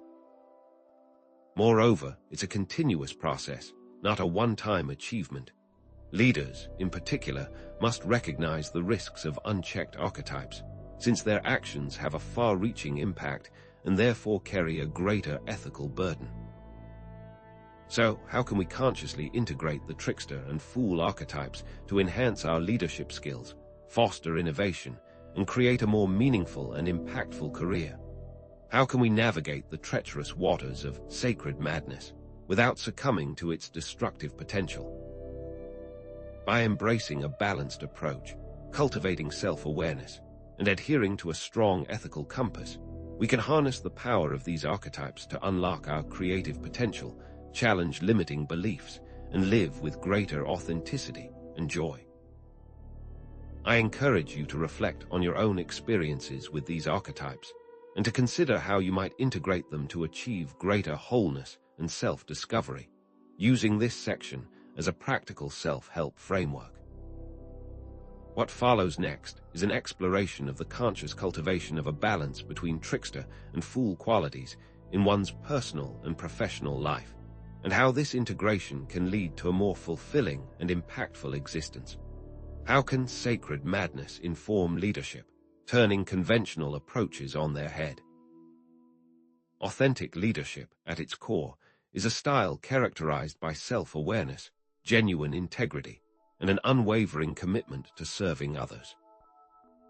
The incorporation of so-called sacred madness into such a framework may appear to be a contradiction, yet the embracing of unconventional thought, the courage to challenge established norms, and the cultivation of one's inner fool can serve as a catalyst for enhanced creativity, heightened empathy, and ultimately greater effectiveness in leadership roles. One must, however, proceed with caution, as recklessness and inauthenticity can undermine even the noblest of intentions. Leaders must possess a robust sense of self before attempting to wield the sometimes chaotic forces inherent in archetypal energies. This begs the question: how can leaders embrace their inner trickster and fool to become more authentic, innovative, and impactful without succumbing to the shadow side of these powerful archetypes? Consider specific leadership qualities that can be profoundly enhanced by integrating the trickster and fool archetypes. Vision casting, for example, is where the trickster's creativity, uncanny insight, and courage to challenge conventional wisdom become invaluable assets. Leaders can leverage these qualities to craft compelling visions that not only inspire, but also genuinely motivate those around them. The key here lies in identifying and articulating a vision that deeply resonates with the team or organization, tapping into shared values and aspirations. Radical open-mindedness, a quality often associated with the fool archetype, enables leaders to embrace humility, cultivate curiosity, and demonstrate a genuine willingness to listen to a multitude of diverse perspectives, thereby fostering a culture of continuous learning and relentless innovation. Radical open-mindedness encompasses several elements, including intellectual humility, recognizing the limits of one's knowledge, active listening, genuinely seeking to understand others' viewpoints, and a commitment to intellectual honesty, being willing to change one's mind in light of new evidence. The fool, therefore, provides a foundation for the trickster's more disruptive tendencies. Moreover, compassionate disruption, a quality that synthesizes both trickster and fool archetypes, allows leaders to combine empathy, humor, and a readiness to challenge the status quo to disrupt dysfunctional patterns, actively promote positive change, and cultivate a more inclusive and equitable environment for all. In practice, this can involve taking concrete actions to identify and address systemic injustices within an organization or community, such as implementing fair hiring practices, advocating for equal pay, or challenging discriminatory policies. It's worth drawing explicit links to Jungian concepts touched on earlier. Shadow work allows for increased self-awareness, becoming more attuned to not only the ways we may unconsciously embody these archetypes, but also how our teams may be affected by the archetypes in others. Recognizing synchronicities and being open to unexpected opportunities allows for chance encounters that could positively affect an organization or team. And of course, the wounded healer allows leaders to lead with compassion and empathy, understanding that everyone is struggling with their own unique challenges. The integration of these archetypes can be difficult, and it may well challenge previously held conceptions, but it can be incredibly rewarding. Consider examples of leaders who have successfully embodied these qualities, synthesizing insights from our prior explorations of figures embodying sacred madness. Nelson Mandela, a towering figure in the fight against apartheid, offers a compelling case study. Combining a fierce commitment to justice with a remarkable capacity for forgiveness and reconciliation, Mandela embodied both the disruptive energy of the trickster and the compassionate spirit of the fool. His leadership guided South Africa through a transformative period of healing and reconciliation, demonstrating the power of combining strength with vulnerability. Anita Roddick, the founder of The Body Shop, provides another powerful example. By challenging conventional business practices with a deep commitment to ethical sourcing, environmental sustainability, and social activism, Roddick embodied the trickster's spirit of rebellion and innovation. Yet, she also demonstrated the fool's capacity for innocence and wonder, consistently prioritizing people and purpose over profit. thus transforming the beauty industry into a vehicle for social change. Abraham Lincoln, with his ability to hold opposing viewpoints, his folksy humor, and his unwavering commitment to preserving the Union in the face of profound division, also represents a successful synthesis of these archetypes. But is there empirical evidence that such seemingly unconventional traits contribute to positive outcomes? Indeed, numerous studies on effective leadership and emotional intelligence support the idea that these qualities contribute to positive outcomes. Research consistently demonstrates that leaders who exhibit high levels of self-awareness, empathy, and adaptability are more likely to build strong relationships with their teams, foster a culture of trust and collaboration, and achieve superior results. Emotional intelligence, in particular, has been shown to be a critical predictor of leadership success, enabling leaders to navigate complex social dynamics, resolve conflicts effectively, and inspire others to achieve their full potential. Moreover, studies have found that leaders who embrace innovation and challenge the status quo are more likely to drive organizational growth and create a competitive advantage in today's rapidly changing business environment. These findings suggest that integrating the trickster and fool archetypes into leadership isn't just a matter of personal expression. It's a strategic imperative for success. However, it is critical to always remain mindful of ethical boundaries and maintain a commitment to responsible action, particularly in positions of power and influence. Each of these actions, it's important to reiterate, reflects the wounded healer qualities detailed earlier. Therefore, integrating sacred madness into leadership requires a conscious and deliberate effort to cultivate self-awareness, embrace unconventional thinking, and connect with one's inner trickster and fool. It's a journey of self-discovery that demands courage, humility, and a willingness to challenge deeply held beliefs. But as previously stated, one must acknowledge the potential challenges and risks involved. One should always begin small, gradually building up one's comfort level as capacity increases. But how can we translate these abstract concepts into concrete actions that enhance our leadership skills, foster innovation, and create a more meaningful and impactful career? And how do we keep these qualities of self-awareness and commitment to responsible action top of mind? I encourage you to reflect on your own leadership style and consider how you might integrate the trickster and fool archetypes to achieve greater authenticity, effectiveness, and fulfillment. What follows next will be a discussion of specific techniques for applying these principles in various professional settings, including strategies for cultivating self-awareness, embracing unconventional thinking, and fostering a culture of innovation and creativity. What if I told you that sacred madness, the very thing we've been exploring as a source of individual insight and creative genius, could also be intentionally cultivated within teams to unlock unprecedented levels of innovation and problem-solving? This isn't about turning the workplace into a chaotic free-for-all, but rather about fostering a carefully constructed environment where unconventional ideas are not only welcomed, but actively encouraged, where team members feel psychologically safe to challenge the status quo, and where the inherent creative friction of diverse perspectives is harnessed for collective gain. Crucially, this is not a spontaneous phenomenon. It is something leaders can intentionally foster and develop. How, then, can we translate the principles of sacred madness from the individual to the collective, creating teams that are both creatively fertile and responsibly grounded? Several techniques can be employed to cultivate this delicate balance. First, consider the power of yes and.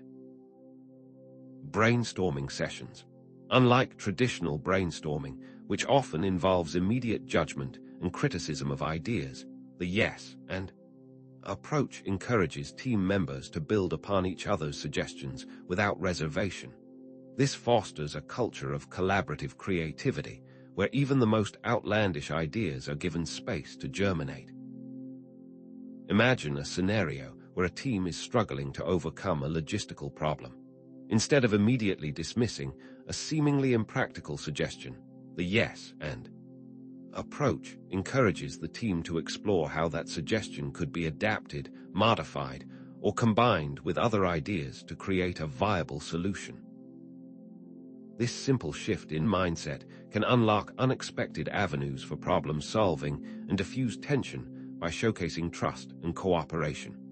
Furthermore, this builds on a foundation of respect and consideration that acknowledges each member's value. Another powerful tool is the strategic use of devil's advocate exercises. This involves intentionally challenging assumptions and exploring alternative perspectives to identify potential weaknesses in proposed solutions. The goal isn't to be negative or obstructive, but rather to rigorously test the validity and robustness of ideas before they are implemented. For example, if a team is considering launching a new product, a designated devil's advocate could be tasked with identifying potential market risks, logistical challenges, or ethical concerns associated with the product. By proactively addressing these potential pitfalls, the team can refine its strategy, mitigate risks, and increase the likelihood of success. It's a mechanism for controlled chaos, where dissent is channeled constructively. The careful exploration of what could go wrong has the potential to not only increase innovation, but also build group cohesion through shared understanding of challenges. Finally, the implementation of failure-friendly feedback sessions can be transformative. Creating a safe space for team members to share their mistakes, learn from them, and develop a growth mindset is critical for fostering a culture of experimentation and innovation. In these sessions, the focus isn't on assigning blame or dwelling on negative outcomes, but rather on extracting valuable lessons from failures and using them to inform future efforts. For instance, a team that experiences a setback on a project could use a failure-friendly feedback session to analyze what went wrong, identify contributing factors, and develop strategies for preventing similar mistakes in the future. This not only builds trust and strengthens bonds between team members, but it also fosters a culture of resilience and continuous improvement, turning failures into opportunities for growth and development. In addition to these techniques, it is always important to consider the makeup of the team itself. How can building teams of people from different backgrounds, cultures, and perspectives help promote creativity and innovation? It is critical to ensure each member feels that they belong. What does this look like in practice? Consider the example of IDEO, a design and consulting firm renowned for its innovative approach to problem solving. IDEO embraces rapid prototyping, experimentation, and a fail-fast, fail-often culture, allowing them to quickly iterate on ideas, learn from their mistakes, and ultimately arrive at breakthrough solutions. This approach is so deeply ingrained in the company's culture that it is actively fostered through training programs, mentorship opportunities, and even the physical design of their workspaces. Similarly, Pixar, the animation studio behind some of the most beloved films of all time, utilizes a brain trust model, where directors provide honest and critical feedback to each other in a supportive environment. This peer review process, which is characterized by candor, respect, and a shared commitment to excellence, has been credited with the success of many of their films. The studio fosters this environment through team-building exercises, workshops, and a concerted effort to hire individuals who are not only talented, but also emotionally intelligent and collaborative. One could even argue that the Manhattan Project, while born out of the exigencies of war, exemplified a team working together with limited resources in unorthodox ways to reach a monumental conclusion. It is also important to be mindful that team-building exercises can sometimes be problematic and should be entered into with caution, especially when they risk forcing interaction or vulnerability. Do psychological studies bolster these claims? Indeed, a growing body of research in organizational psychology supports the idea that diverse teams, psychological safety, and a culture of experimentation are key drivers of innovation and creativity. Studies have shown that teams with a wide range of backgrounds, perspectives, and skill sets are more likely to generate novel ideas and develop creative solutions to complex problems. Psychological safety, defined as the belief that one will not be punished or humiliated for speaking up with ideas, questions, concerns, or mistakes, has been shown to be a critical enabler of team learning, innovation, and performance. Moreover, research suggests that organizations that embrace experimentation and view failure as a learning opportunity are more likely to adapt to change, innovate effectively, and achieve long-term success. These findings highlight the importance of intentionally cultivating a culture of sacred madness within teams, creating an environment where unconventional thinking is not only tolerated but actively encouraged. In essence, cultivating sacred madness in teams requires a delicate balance between fostering creativity and maintaining ethical boundaries. It is paramount to reiterate the importance of creating a safe and supportive environment where team members feel respected, valued, and empowered to express their unique perspectives. Clear guidelines, open communication, and a commitment to responsible decision-making are essential to prevent these techniques from being misused or causing harm. This connects back to discussions about the wounded healer archetype, reminding us that a good leader embodies these traits, supporting team members through their individual struggles while fostering a collective sense of purpose. The ongoing challenge of cultivating a culture of sacred madness within teams and organizations demands continuous learning, adaptation, and a willingness to embrace experimentation. But what happens when these techniques backfire? How do we prevent sacred madness from devolving into chaos, conflict, or unethical behavior within our teams? Reflect on your own experiences in team settings and consider how you might apply these principles to foster greater creativity, innovation, and collaboration. Even with the best intentions, cultivating sacred madness within teams can lead to unintended negative consequences. This isn't about dismissing the potential benefits we've explored, but rather about acknowledging the potential risks lurking beneath the surface. It's crucial to recognize and address these pitfalls to create a truly healthy and productive team environment. Without proper safeguards, techniques designed to foster creativity and innovation can backfire spectacularly, leading to results that are the exact opposite of what was intended. This discussion is a necessary step toward a more nuanced and realistic understanding of sacred madness in team settings. How, then, can these seemingly positive techniques devolve into sources of dysfunction? Several patterns can emerge that stifle authentic voices and derail innovation. One of the most insidious is groupthink, a phenomenon where the desire for harmony and consensus overrides critical thinking and dissenting opinions. Groupthink creates an environment where the illusion of invulnerability reigns. Collective rationalization dismisses warning signs, and there is an unquestioned belief in the team's inherent morality. Team members begin to develop stereotyped views of outsiders. Direct pressure is placed on anyone who dares to dissent. Self-censorship becomes the norm, and an illusion of unanimity masks underlying doubts. Self-appointed mind guards even arise to shield the group from dissenting information. What are the consequences of this enforced harmony? Ultimately, poor decision-making and a stifling of true creativity. Another potential pitfall is conflict escalation. While encouraging unconventional thinking can be beneficial, it can also sometimes lead to unproductive arguments, personal attacks, and a breakdown of team cohesion. This differs significantly from constructive disagreement, which involves respectful debate, active listening, and a willingness to compromise.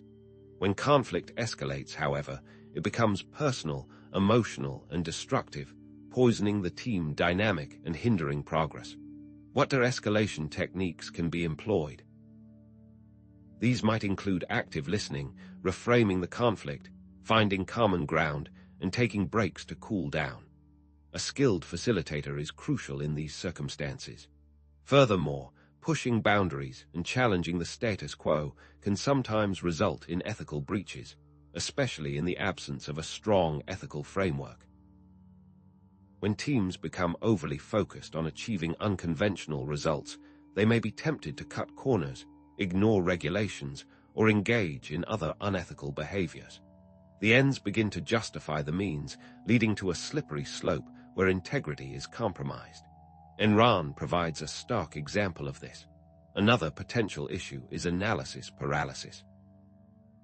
While brainstorming can generate a wealth of ideas, it can also sometimes lead to a glut of information, leaving the team unable to make a decision. The sheer volume of possibilities becomes overwhelming, and the team gets bogged down in endless debate and analysis, never actually taking action. These negative outcomes are, of course, the opposite of what one intends to achieve with sacred madness techniques. So, what happens when these techniques go wrong? History offers several cautionary tales. Consider the Bay of Pigs invasion, a disastrous military operation in 1961 that was plagued by groupthink. Despite the presence of dissenting opinions within the Kennedy administration, the desire for consensus and the illusion of invulnerability led to a series of flawed decisions that resulted in a humiliating defeat. The operation was poorly planned, underestimated Cuban resistance, and failed to account for potential political repercussions. Janis's theory of groupthink provides a framework for understanding the social dynamics that contributed to this debacle. He argues that factors such as high group cohesion, directive leadership, and insulation from outside opinions can create an environment where critical thinking is suppressed and dissenting voices are silenced. Another example is the Cambridge Analytica scandal, which demonstrates how a focus on unconventional data analysis and targeted messaging can lead to ethical breaches and a violation of privacy. The company harvested personal data from millions of Facebook users without their consent and used it to influence political campaigns. This raises serious questions about the ethical implications of using data to manipulate people's emotions and behaviors. WeWork's collapse is also illustrative.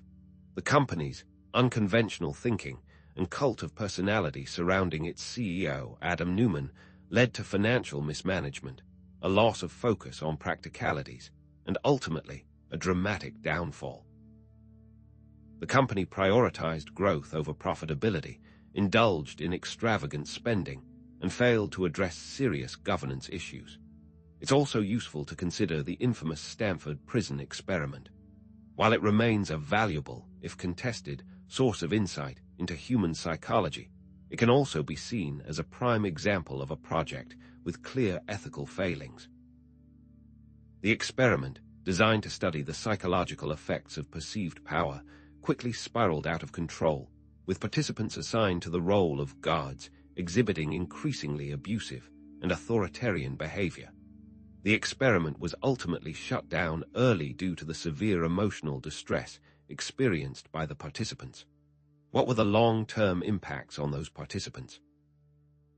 The experiment highlights the dangers of unchecked power, the importance of ethical oversight in research, and the potential for even well-intentioned experiments to cause harm. It also reveals how easily individuals can fall into destructive patterns of behavior when placed in positions of authority, reinforcing the need for responsible leadership and a strong ethical framework. What warning signs should alert team members to the possibility that these techniques may be harming their organization? These include a decline in critical thinking, an increase in conflict and tension, a rise in unethical behavior, and a growing sense of unease or discomfort among team members. Addressing these issues requires a commitment to open communication, ethical leadership, and a willingness to challenge the status quo. How could these organizations have avoided disaster? They could have fostered a culture of critical thinking, encouraged dissent, established clear ethical guidelines, and prioritized the well-being of their team members. It all harkens back to self-awareness, authentic leadership, and a responsible framework. In essence, Cultivating sacred madness in teams requires careful planning, skilled facilitation, and a strong ethical framework. Fostering a culture of innovation and creativity demands a commitment to both freedom of expression and responsible action. Leaders must be aware of the potential pitfalls of these techniques and take proactive steps to mitigate them. We must reiterate ideas regarding self-awareness, authentic leadership, and a responsible framework. However, the ongoing challenge of cultivating a thriving team environment demands continuous adaptation and learning. So, how can we create a team environment that fosters both creativity and responsibility, where sacred madness is a source of innovation, not a recipe for disaster? Reflect on your own experiences in team settings and consider how you might apply these principles to foster greater collaboration, innovation, and ethical decision-making, and provide a practical self-help framework for viewers to apply to their own professional situations. But is there a process to making sure that one's team is both creative and responsible? Is it possible to be free without offense? While sacred madness invites us to explore the boundless realms of the unconscious, to transcend limitations, a critical, perhaps paradoxical necessity emerges: the need for boundaries. Without them, the very journey intended to liberate can become a chaotic descent into destruction. Without boundaries, the waters we swim in might swallow us whole. This necessity isn't a constraint, but a framework for maximizing the potential benefits of sacred madness. Think of it like a garden. If it isn't fenced and structured, the plants would be trampled or eaten by animals. Boundaries provide the structure to help the garden, and the plants within it thrive. They offer a safe return, distinguishing genuine insight from mental instability and offering a map for others to follow. Without a safe return, what good is the trip? It is the boundaries that permit the journey in the first place. Sacred madness can be a powerful tool for self-discovery and transformation, but only when approached with respect, awareness, and a commitment to responsible action.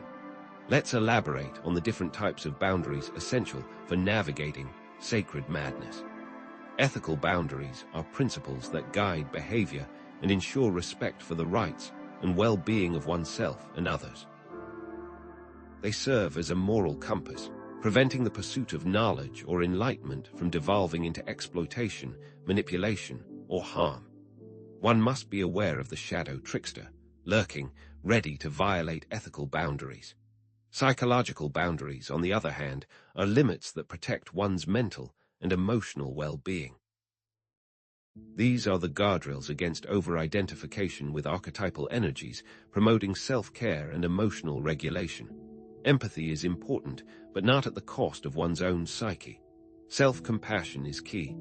Though I walk through the valley of the shadow of death, I will fear no evil, for thou art with me. Thy rod and thy staff, they comfort me. Social boundaries are the agreements and expectations that govern our interactions with others. Respecting social norms, cultural values, and the boundaries of others is paramount. However, it's important to acknowledge that sometimes social norms need to be challenged to create social change. How does one know the difference between needed revolution and chaotic disruption? Spiritual boundaries guide one's relationship with the divine or the transpersonal realm. Here, discernment and humility are crucial, avoiding spiritual bypassing and the temptation to claim divine authority or manipulate others through spiritual grandiosity. One must never claim to know God's will. Before exploring madness, one must first have a strong foundation in each of these boundary types. It is like building a house. The foundation must be strong or the house will crumble. Without these boundaries, what might happen? History and contemporary culture offer compelling, cautionary examples. Carl Jung, for example, navigated his own intense experiences with visions and the unconscious. He maintained psychological and ethical boundaries by anchoring himself in scientific rigor and clinical practice. He carefully documented his experiences, subjecting them to rigorous analysis, and never lost sight of his responsibility to his patients and the wider community. He recognized the potential dangers of the unconscious and emphasized the importance of integrating its contents into conscious awareness. In contrast, consider the life and work of Mircea Eliade. While a brilliant scholar of religion, his alleged connections to fascist movements raise serious questions about the ethical boundaries he may have crossed. Did his pursuit of esoteric knowledge lead him to embrace ideologies that promoted hatred and violence? How could this have been avoided? This serves as a reminder that intellectual brilliance alone is not enough. A strong ethical foundation is equally essential. On the other hand, Jim Carrey embraced a creative, unusual and comedic lifestyle while maintaining healthy psychological boundaries. What boundaries did he set for himself to lead a healthy, productive and creative life? Consider, too, cases of spiritual teachers or leaders who crossed ethical boundaries, leading to abuse, exploitation, or cult-like behavior. These failures often stem from a lack of self-awareness, ethical grounding, and respect for the boundaries of others. What happens when charisma is combined with a lack of ethical restraint? The results can be devastating. The struggles of creatives like Sylvia Plath, Ernest Hemingway, or Vincent van Gogh illustrate the dangers of neglecting psychological boundaries.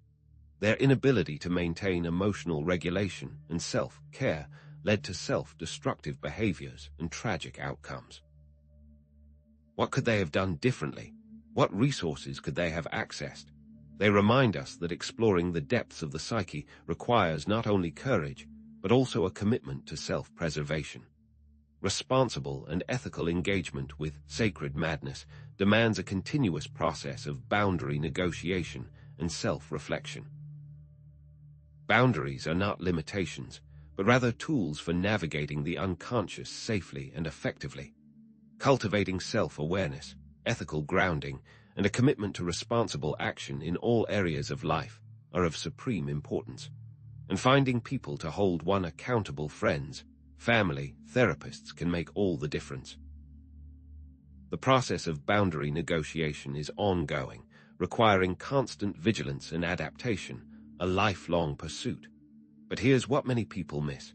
It is easy to cross ethical and social boundaries if the psychological boundaries are weak.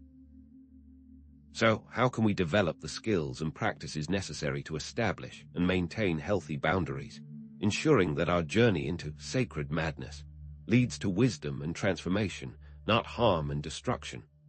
Reflect on your own experiences with boundaries and consider how you might strengthen your ethical, psychological, social, and spiritual foundations. But what specific techniques can be employed? Is it possible to navigate a labyrinth alone? While establishing strong boundaries is crucial for exploring sacred madness responsibly, a seemingly paradoxical element emerges: the need to relinquish some control and embrace a guide. Why would someone need to relinquish control after establishing boundaries? While self-reliance is commendable, a qualified guide can provide essential perspective, support, and ethical grounding when navigating the often perilous landscape of the unconscious. This isn't about blind obedience. It's about finding a trustworthy companion for a potentially treacherous journey. Think of Theseus needing Ariadne's thread to navigate the labyrinth. The thread isn't the destination, but it is essential to not being eaten by the Minotaur. A true guide isn't a guru demanding absolute fealty, but someone who can offer a safe space to fully explore one's psyche, challenge one's assumptions, and help integrate even the darkest shadows. But how does one distinguish a true guide from a charlatan seeking to exploit vulnerabilities? The hero's journey, as elucidated by Joseph Campbell, provides a useful framework. The hero must leave the known world, venturing into the unknown, facing trials and tribulations, and ultimately returning transformed. A guide facilitates this journey, offering wisdom and support along the way. But the guide doesn't fight the hero's battles. They empower the hero to fight their own and make their own choices. The guide is the mapmaker, not the explorer. What different forms might these guides take, and what qualifications should one seek? They may embody different archetypes, each offering unique strengths and perspectives. Therapists and counselors, for instance, are professionals trained in psychology and mental health. They can provide support, guidance, and tools for navigating emotional challenges and integrating shadow aspects of the personality. It's crucial to find a therapist who is not only qualified but also experienced in working with non-ordinary states of consciousness. A therapist who dismisses or pathologizes spiritual experiences may not be the right fit. The key is to find a therapist who is aligned with a Jungian perspective. Spiritual mentors, on the other hand, are experienced practitioners of meditation, yoga, or other spiritual disciplines. They can offer guidance on the path of self-discovery and transcendence.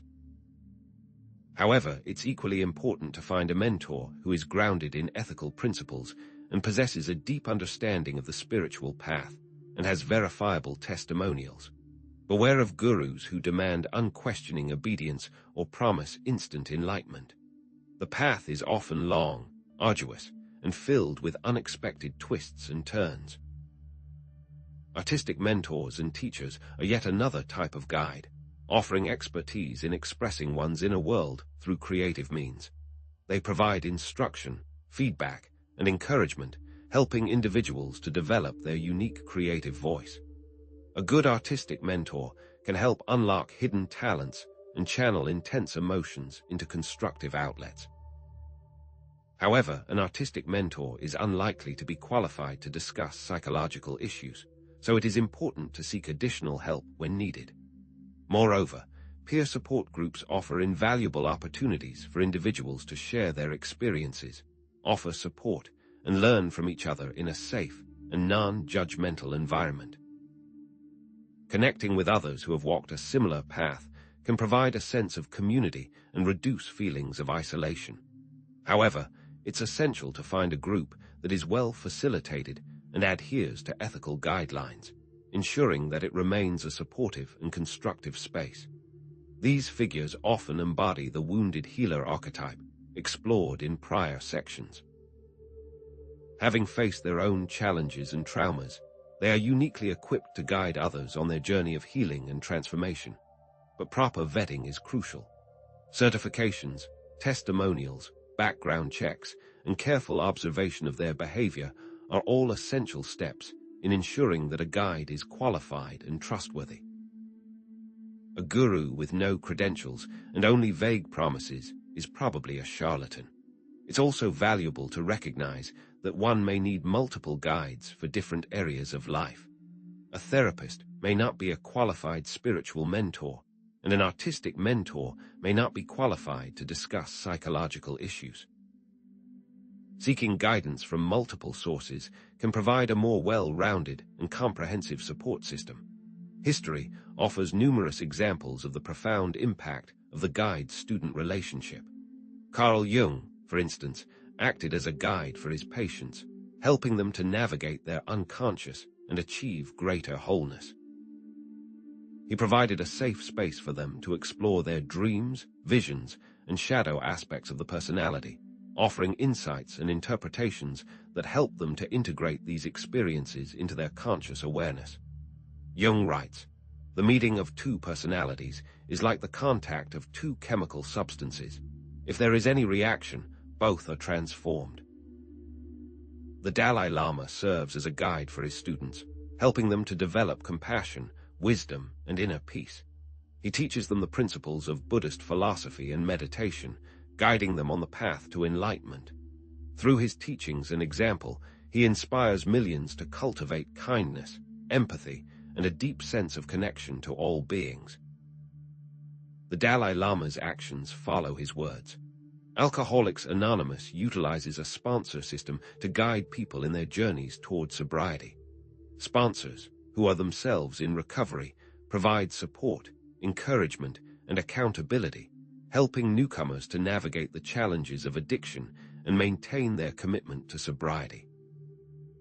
This peer-to-peer support system has proven to be remarkably effective in helping individuals to overcome addiction and rebuild their lives. Plato and Socrates exemplify the power of intellectual partnership.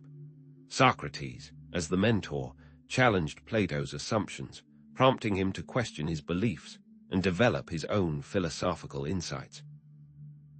Their dialogues, recorded by Plato, continue to inspire and challenge thinkers to this day. The irony is that Socrates claimed to be the wisest man in Athens because he knew that he knew nothing. However, it's crucial to be aware of the red flags that signal an unqualified or dangerous guide. Guru figures who demand absolute obedience, therapists who cross ethical boundaries, and mentors who exploit or manipulate their students are all cause for concern. These individuals may be driven by ego, power, or financial gain, and their actions can have devastating consequences. One must be wary of anyone who claims to have all the answers or promises instant transformation. Psychological theories underscore the importance of mentorship, guidance, and social support for psychological well-being and personal growth. Attachment theory, for example, highlights the crucial role of secure attachments in fostering emotional resilience and healthy relationships. Mentors and guides can provide a secure base from which individuals can explore their inner world and develop their full potential. They may also help to cultivate empathy.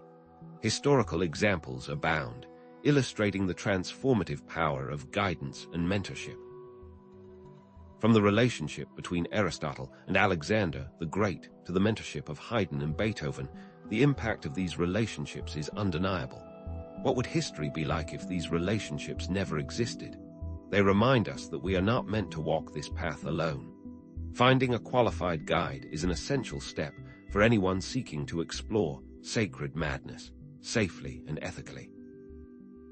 But discernment, self-awareness, and ethical boundaries are paramount when choosing a guide and navigating the guide-student relationship. A good guide helps foster wounded healer qualities in the student, empowering them to become agents of healing and transformation in their own lives and the lives of others. The most ethical position is to help the student no longer need the guide. Even with a qualified guide, the journey into the unconscious can be challenging and unpredictable. Unexpected emotions, unsettling visions, and difficult truths may surface. How can we prepare ourselves for these challenges and opportunities, ensuring that we emerge from this journey with greater wisdom, compassion, and wholeness? So, what specific practices can we adopt to cultivate self-awareness, build resilience, and integrate the experiences encountered on this journey? And how can we distinguish genuine insight from delusion, ensuring that our exploration of sacred madness leads to enlightenment, not to self-destruction? Consider how your own relationships with guides and mentors have shaped your journey of self-discovery, and contemplate how you might seek out qualified support to enhance your path. For this is a path best walked with a trusted companion. As we venture deeper into the labyrinth of the psyche, what foundational practice can serve as our guiding light, illuminating the hidden pathways and revealing the secrets of sacred madness? Self-inquiry emerges as this essential tool, offering a systematic approach to questioning our beliefs, assumptions, and motivations, ultimately uncovering deeper truths about ourselves, the very truths we may be actively avoiding. But while the path may be lit, is it a path we are prepared to walk? Self-inquiry isn't merely about self-criticism or judgment. It's about cultivating a profound curiosity, a relentless willingness to examine our inner landscape with honesty and compassion. It's about daring to ask ourselves the uncomfortable questions, the ones that challenge our carefully constructed narratives and expose the raw, vulnerable truths beneath. This process, while profoundly helpful, is notoriously difficult, and mastering it requires persistent practice and unwavering dedication. We must ask, what tools can we use to embark on this often harrowing journey of self-discovery? Several powerful techniques can aid in the process of self-inquiry.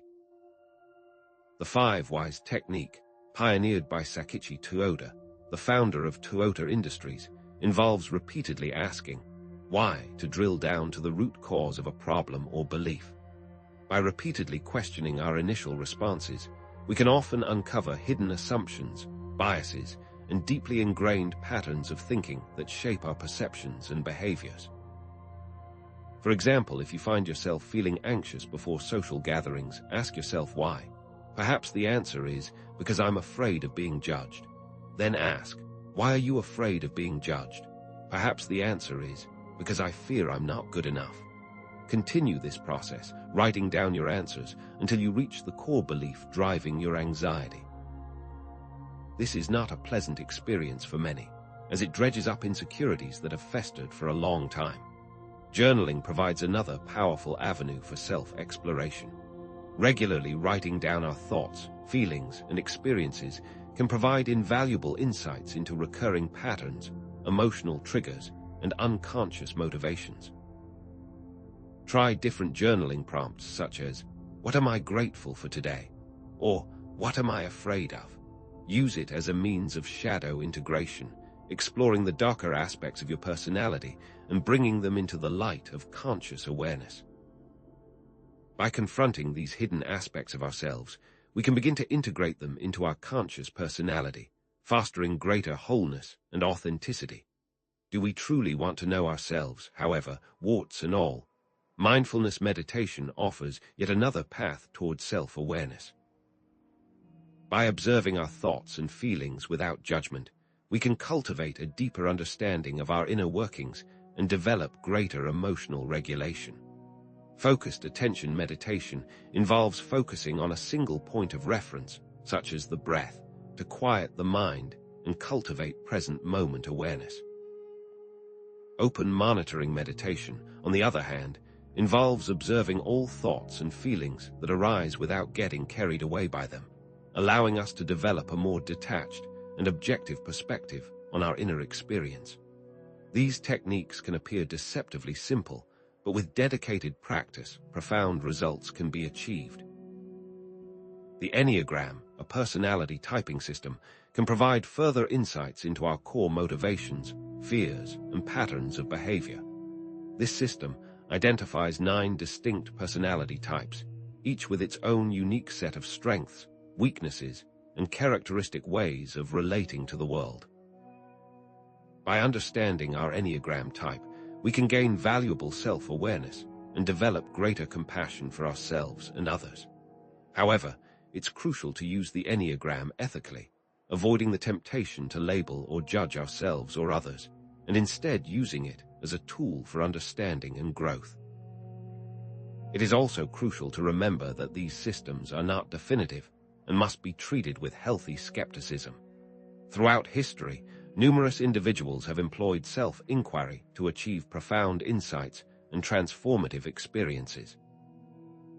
Socrates, the ancient Greek philosopher, utilized his method of questioning, now known as the Socratic method, as a powerful tool for uncovering assumptions and challenging conventional wisdom. He would engage in dialogues with his students, asking them a series of probing questions designed to expose the limitations of their knowledge and encourage them to think critically for themselves. He asked honest, challenging questions, pushing his students to defend their beliefs and examine the underlying assumptions upon which they were based. He felt it was his duty to expose the truth, however unpleasant. The Buddha's journey to enlightenment involved intense self-reflection and questioning of his own beliefs and desires. He challenged his original assumptions about the nature of reality, the causes of suffering, and the path to liberation. Through rigorous self-inquiry, he came to realize that suffering arises from attachment to impermanent things and that true happiness can only be found by letting go of these attachments. He spent years meditating and experimenting with different spiritual practices, constantly questioning his own experiences and seeking deeper understanding. Carl Jung's exploration of his own unconscious, as documented in the Red Book, stands as a powerful testament to the transformative power of self-inquiry. During a period of intense personal crisis, Jung embarked on a journey into his own inner world, engaging in active imagination, dream analysis, and self-reflection. He confronted his shadow aspects, explored his archetypal patterns, and ultimately emerged with a deeper understanding of himself and the human psyche. These were often frightening, even horrific, experiences. Psychological studies and theories further support the effectiveness of self-inquiry for personal growth and well-being.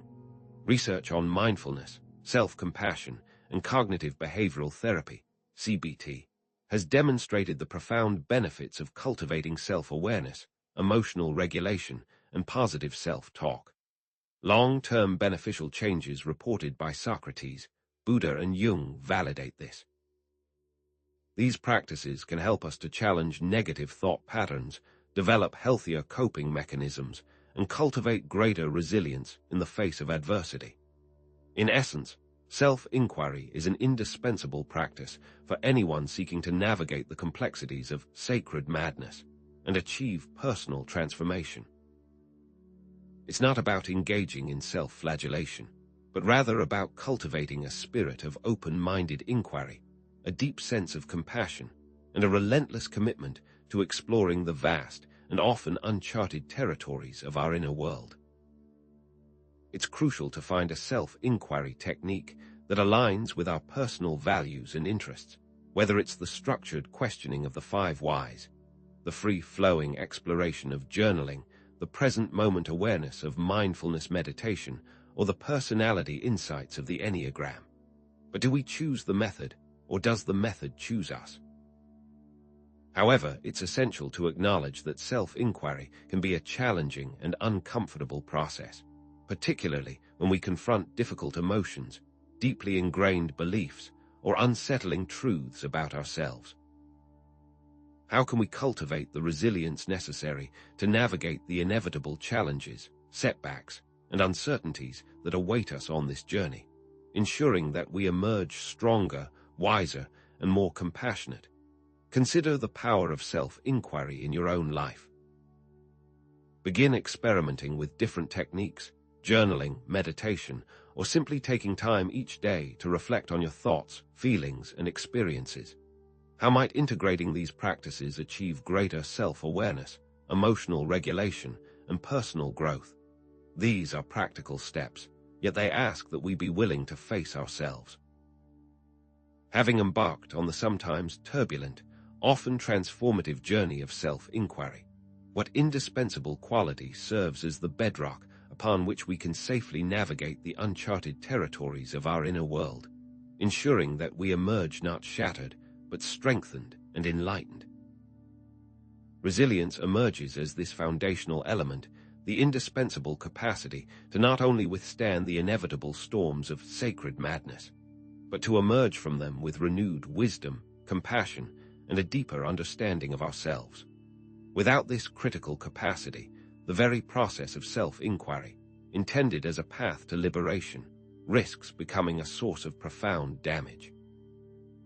The journey into the unconscious, as Carl Jung so eloquently described, is not a gentle stroll through a sunlit garden, but a descent into the depths of the psyche, a confrontation with the shadow, and an encounter with the often terrifying forces that reside within. Setbacks, challenges, and moments of profound doubt are not merely possible, but inevitable. Resilience, in this context, is not simply about toughness or an unwavering, unyielding spirit. It is the capacity to bend without breaking, to adapt to changing circumstances, and to maintain a sense of hope and purpose even in the face of seemingly insurmountable obstacles. It is about cultivating a compassionate understanding of ourselves, recognizing our vulnerabilities, and embracing the full spectrum of human experience, both light and dark, as integral parts of our journey toward wholeness. This is not resilience born of ego, but rather resilience grounded in compassion and self-awareness. But what exactly constitutes this vital quality of resilience? What are the specific components that enable us to navigate the tumultuous waters of self-discovery and emerge stronger on the other side? Emotional regulation stands as a cornerstone of resilience, the ability to manage and modulate our emotions, particularly in the face of stress, challenges, or adversity. Techniques such as mindfulness meditation, deep breathing exercises, and cognitive reappraisal can provide invaluable tools for cultivating emotional regulation, allowing us to observe our emotions without judgment, to interrupt negative thought patterns, and to respond to difficult situations with greater clarity and composure. This prevents us from being overwhelmed by the strong emotions that often arise when confronting difficult truths about ourselves. Cognitive flexibility represents another crucial component of resilience, the ability to adapt our thinking to changing circumstances, to challenge negative thought patterns, and to find alternative perspectives. This involves cultivating a willingness to question our assumptions, to consider different points of view, and to embrace uncertainty as an inherent aspect of life. Cognitive flexibility is closely related to fluid intelligence, the capacity to solve novel problems and adapt to new situations, and to creativity, the ability to generate new ideas and approaches. It allows us to overcome obstacles by reframing them as opportunities for growth and learning, maintaining a sense of hope and optimism even in the face of adversity. Is such adaptability innate, or can it be taught? Social support forms yet another vital pillar of resilience, the presence of strong and supportive relationships that provide a sense of belonging, connection, and validation. This involves cultivating meaningful connections with others, seeking help when needed, and offering support in return. Building and maintaining supportive relationships can provide a buffer against stress, offering a sense of perspective, encouragement, and practical assistance during challenging times. Conversely, the absence of social support can exacerbate feelings of isolation, hopelessness, and vulnerability, undermining our capacity to cope with adversity. Thus, the strength of our support network may correlate directly with our ability to remain resilient. Finally, purpose and meaning serve as the ultimate source of resilience, providing a sense of direction, motivation, and hope that transcends the immediate challenges and setbacks we may encounter. Finding our purpose in life, whether it be through our work, our relationships, our creative endeavors, or our spiritual practices, can provide a powerful sense of grounding and resilience, enabling us to overcome obstacles and maintain a sense of optimism even in the darkest of times. This echoes Jung's concept of individuation, the lifelong process of becoming a whole and integrated self, finding our unique place in the world and contributing to the greater good. Throughout history, countless individuals have exemplified extraordinary resilience in the face of unimaginable adversity. Viktor Frankl, a psychiatrist and Holocaust survivor, stands as a powerful testament to the human capacity to find meaning in suffering. Imprisoned in Nazi concentration camps, Frankl witnessed unspeakable horrors, yet he maintained his sense of hope and purpose by focusing on his ability to choose his attitude in any given set of circumstances. He developed logotherapy, a form of psychotherapy that emphasizes the importance of finding meaning in life, even in the face of suffering. His actions and thought processes offer a profound example of resilience in action, demonstrating that even in the most dehumanizing conditions, we retain the power to choose our response. He embodies the wounded healer archetype, transformed by his experiences and empowered to guide others. Malala Yousafzai, the Pakistani activist who was shot by the Taliban for advocating for girls' education, embodies the power of resilience to overcome seemingly insurmountable obstacles.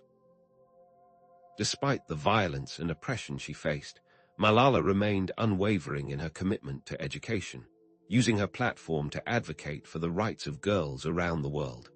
She embodies the fool archetype in her courage to remain optimistic and innocent.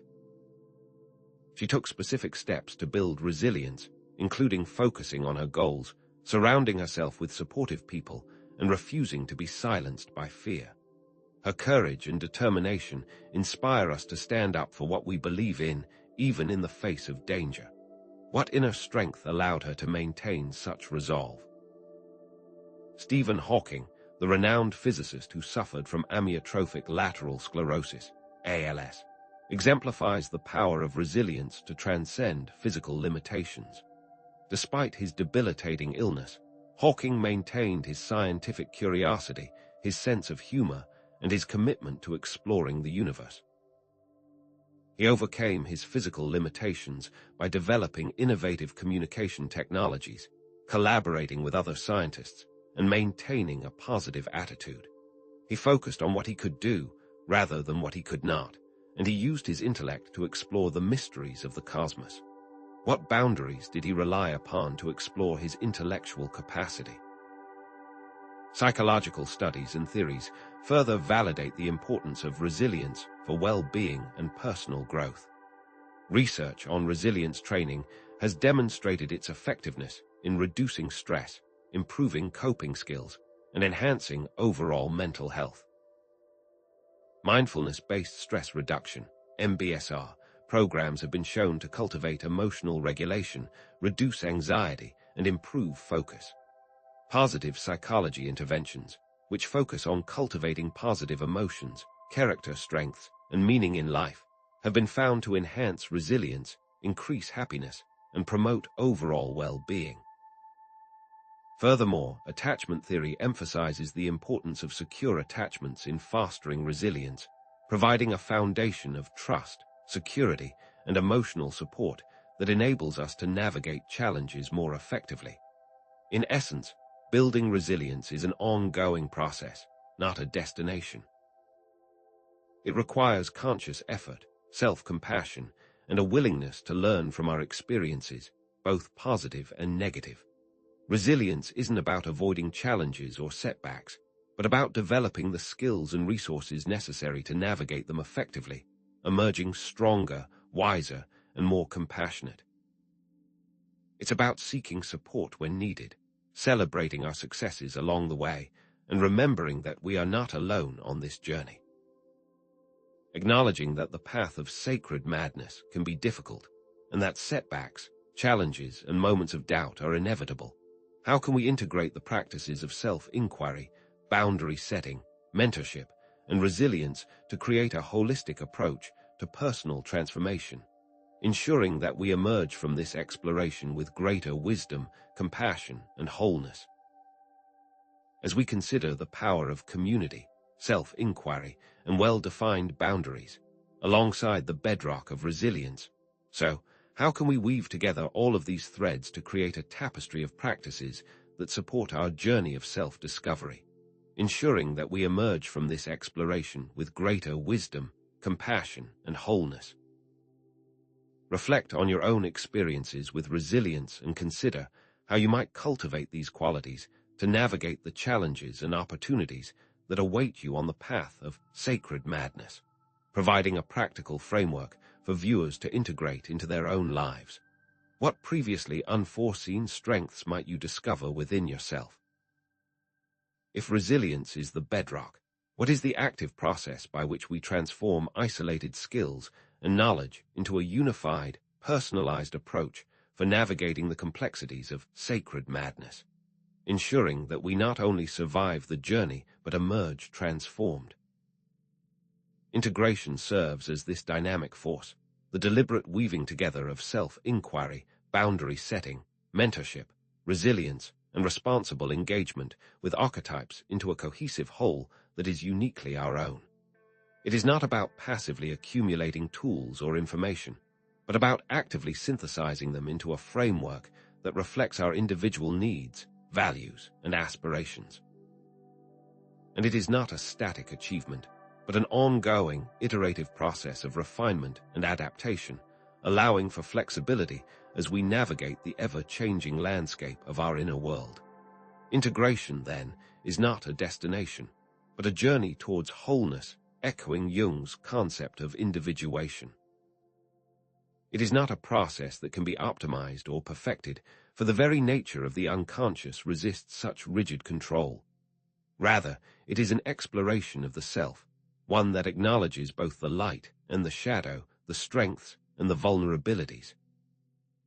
Setbacks, challenges, and moments of doubt are not to be avoided, but embraced as opportunities for growth and learning, as invaluable data points that inform our ongoing journey. They are not failures, but rather feedback, guiding us toward a deeper understanding of ourselves and the path we are meant to tread. But what are the key elements that comprise this dynamic process of integration? How can we actively weave together the various threads of self-discovery to create a tapestry that supports our journey toward wholeness? Mindful application forms the cornerstone of integration, the conscious and deliberate application of self-inquiry techniques, ethical boundaries, mentorship guidance, and resilience skills in the crucible of real-world experience. Consider, for example, navigating a surge of difficult emotions. Rather than reacting impulsively, we can mindfully apply self-inquiry to understand the root cause of the emotion, set healthy boundaries to protect ourselves from being overwhelmed, seek guidance from a trusted mentor, and draw upon our resilience skills to weather the storm. Ethical decisions, too, demand mindful application. We can use self-inquiry to clarify our values, set boundaries to resist external pressures, seek mentorship to gain diverse perspectives, and cultivate resilience to stand firm in our convictions. This mindful application transforms theoretical knowledge into embodied wisdom. Adaptive flexibility represents another critical element of integration, the ability to adapt our approach based on changing circumstances, new insights, and feedback from others. The path of sacred madness is rarely linear. It is a winding road, filled with unexpected twists and turns. To navigate this path successfully, we must remain open to revising our beliefs, assumptions, and strategies as we learn more about ourselves and the world around us. It requires us to be able to identify when we are stuck in maladaptive patterns, when our old ways of thinking and behaving are no longer serving us, and to be willing to embrace new approaches, even if they feel uncomfortable or unfamiliar. Are we willing to challenge our most deeply held convictions in the face of new evidence? Authentic expression serves as a powerful catalyst for integration, transforming internal knowledge into outward action, benefiting both ourselves and the world around us. Expressing what we have learned, whether through creative pursuits, acts of service, or simply sharing our experiences with others, allows us to synthesize information, solidify our understanding, and make a meaningful contribution to the world. This expression, however, must be authentic, reflecting our unique perspective, values, and gifts. It is not about conforming to external expectations or seeking validation from others, but about finding genuine ways to share our truth with the world. Does sharing and helping others in their journey help to reinforce our own? Continuous refinement completes the cycle of integration, recognizing that this is an ongoing, iterative process of self-assessment and evaluation. Through mindful awareness, we can constantly refine our approach, identifying what is working and what is not, adjusting our strategies accordingly. This requires us to detach ourselves from any specific process or outcome, remaining open to change and willing to let go of what no longer serves us. It is not about achieving perfection, but about striving for continuous improvement, embracing the journey of self-discovery as a lifelong endeavor. What will you release to make room for new information? How does this integrated framework manifest in the lives of those who have successfully navigated the path of sacred madness, transforming personal struggles into sources of wisdom and inspiration? Carl Jung himself exemplifies these qualities, demonstrating an integrated approach to psychology that combines scientific rigor, philosophical inquiry, and profound personal exploration. Jung's journey into his own unconscious, documented in the Red Book, was a testament to the power of self-inquiry, boundary setting, and resilience. He faced his own demons, wrestled with his shadow, and emerged with a deeper understanding of the human psyche, transforming his personal struggles into a groundbreaking body of work that continues to inspire generations. How might his life have differed had he been unable to synthesize these components? Contemporary therapists who combine multiple approaches, such as mindfulness, CBT, and somatic experiencing, provide integrated care, addressing the multifaceted needs of their clients. By drawing upon diverse modalities, they can tailor their approach to the individual, rather than forcing the individual to fit into a pre-defined model. They embody the spirit of adaptive flexibility, recognizing that there is no one-size-fits-all solution to mental and emotional well-being. Successful business leaders, too, often exemplify the power of integration, combining emotional intelligence with a commitment to innovation and ethical practices. They understand that true success is not just about profits, but about creating value for all stakeholders, including employees, customers, and the community as a whole. They demonstrate the importance of mindful application, adaptive flexibility, and authentic expression in achieving both personal and professional fulfillment. Evidence-based research from the fields of psychology, neuroscience, and contemplative studies further supports the idea that integration leads to greater well-being, creativity, and resilience. Studies have shown that mindfulness practices can reduce stress, improve emotional regulation, and enhance cognitive function. Research on positive psychology has demonstrated that cultivating positive emotions, character strengths, and meaning in life can increase happiness and promote resilience. Neuroscience research has revealed that integration is associated with increased connectivity in the brain, particularly between the prefrontal cortex and the limbic system, suggesting that it enhances our ability to regulate emotions, make decisions, and adapt to changing circumstances. As integration, then, strengthens these neural pathways, what new capacities will emerge? In synthesizing the information presented, it becomes clear that integration is the linchpin, unlocking the transformative potential of sacred madness and guiding us toward a more complete and authentic sense of self.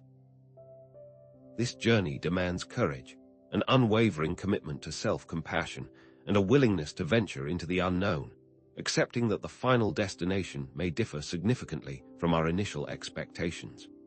Viewing setbacks, challenges, and moments of uncertainty as catalysts for growth, we recognize that they shape our understanding and inform our future steps.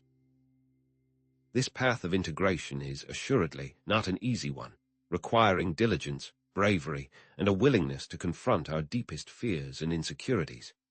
Yet, the rewards are immeasurable: a more profound understanding of ourselves, a greater capacity for compassion, and a more meaningful and fulfilling life. So, what are the specific challenges, temptations, and illusions that we may encounter on this path of integration? And how can we prepare ourselves to navigate them with wisdom, compassion, and unwavering integrity? As we consider the potential pitfalls and obstacles that lie ahead, how can we cultivate the discernment and self-awareness necessary to stay true to our values and avoid being led astray? Reflect on your own journey of self-discovery and consider how you might apply these principles to create a more integrated, meaningful, and fulfilling life, continuing the provision of a practical self-help framework. What previously hidden obstacles might now be visible, and how will you prepare to meet them? As we consider the specific challenges, temptations, and illusions that we may encounter on this path of integration, how can we prepare ourselves to navigate them with wisdom, compassion, and unwavering integrity? The path of sacred madness, while potentially transformative, is fraught with illusions that can lead one astray. These illusions are not necessarily malicious or intentional, but rather arise from the complex interplay of the conscious and unconscious mind. Recognizing and navigating these illusions is a crucial skill for anyone seeking to harness the power of sacred madness. What specific illusions might someone encounter on this path? One significant pitfall is the illusion of grandiosity, where individuals overestimate their own abilities, insights, or importance. This inflated self-perception can lead to arrogance, a disregard for the perspectives of others, and ultimately a detachment from reality. Grandiosity often manifests as a belief in one's own infallibility, an inability to accept criticism, and a tendency to dominate conversations and interactions. Such arrogance can lead to ethical breaches, as the grandiose individual may feel entitled to exploit others or bend the rules to their advantage, believing themselves to be above the constraints that govern ordinary mortals. How does such grandiosity blind one to their own flaws? Closely related is the illusion of specialness, the belief that one is uniquely chosen or destined for greatness. This illusion can lead to isolation, as the individual may feel that they are fundamentally different from others and incapable of being truly understood.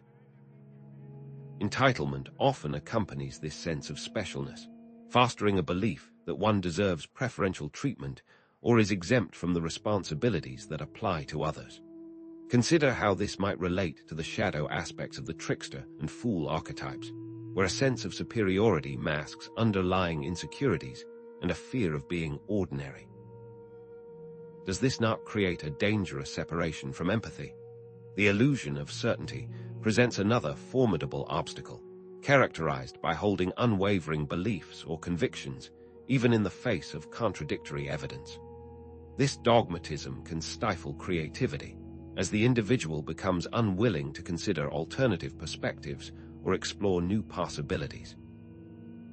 Certainty can also prevent one from adapting to changing circumstances, as the individual clings rigidly to their existing beliefs, even when those beliefs are no longer serving them.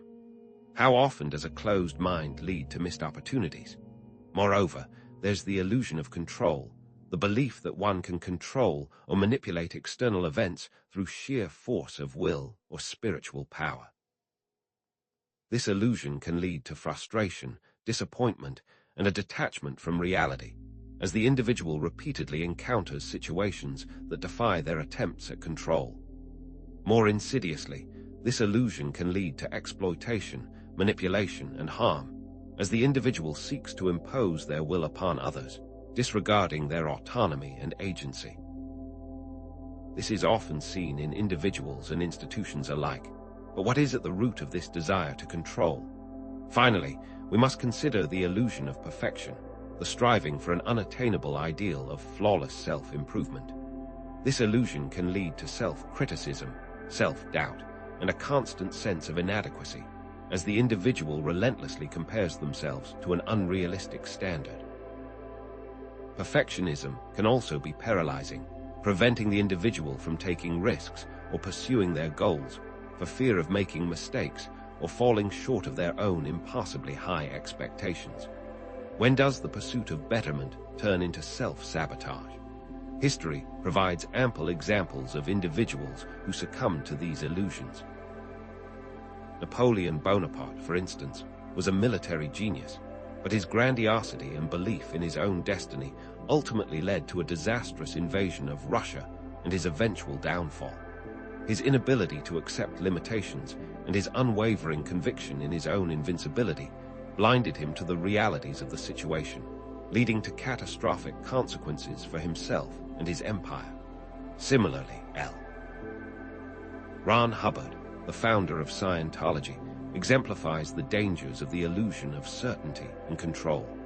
His unwavering belief in his own teachings and his determination to control every aspect of his followers' lives led to an exploitative and manipulative system that caused immense suffering. Were they so blinded by their own ego that they were unable to see the repercussions of their actions? The myth of Icarus provides a timeless illustration of the illusion of control. Despite his father's warnings, Icarus, intoxicated by the thrill of flight and the belief in his own abilities, flew too close to the sun, resulting in the melting of his wax wings and a devastating fall from grace. His story serves as a cautionary tale about the dangers of hubris and the importance of respecting one's limitations.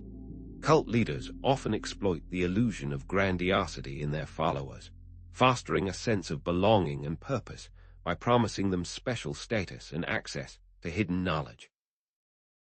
These leaders often create a cult of personality around themselves, demanding unquestioning obedience and suppressing dissent, ultimately leading to the exploitation and manipulation of their followers. How might a healthy, functioning society actively prevent this sort of dangerous manipulation? Psychological theories and research on cognitive biases, confirmation bias, and the dangers of unchecked ego further illuminate the mechanisms by which these illusions take hold. Confirmation bias, for example, leads individuals to selectively attend to information that confirms their existing beliefs, while ignoring or dismissing contradictory evidence. This can reinforce the illusion of certainty, making it even more difficult to challenge one's own assumptions. The dangers of unchecked ego have been explored by psychologists and philosophers for centuries, with many warning about the potential for arrogance, self-deception, and a loss of connection with reality. It is crucial to emphasize how people can be swayed to believe in these false idols or manipulative systems, often to their detriment. Vulnerability, a desire for belonging, and a lack of critical thinking skills can all contribute to an individual's susceptibility to these illusions. Recognizing these factors is essential for developing strategies to protect oneself and others from being led astray. For what reasons do people willingly suspend their disbelief and embrace a false narrative? In synthesizing the information presented, we must recognize and address these illusions to navigate the path of sacred madness with wisdom and integrity. This involves cultivating a healthy dose of skepticism, a willingness to question our own beliefs, and a commitment to seeking out diverse perspectives.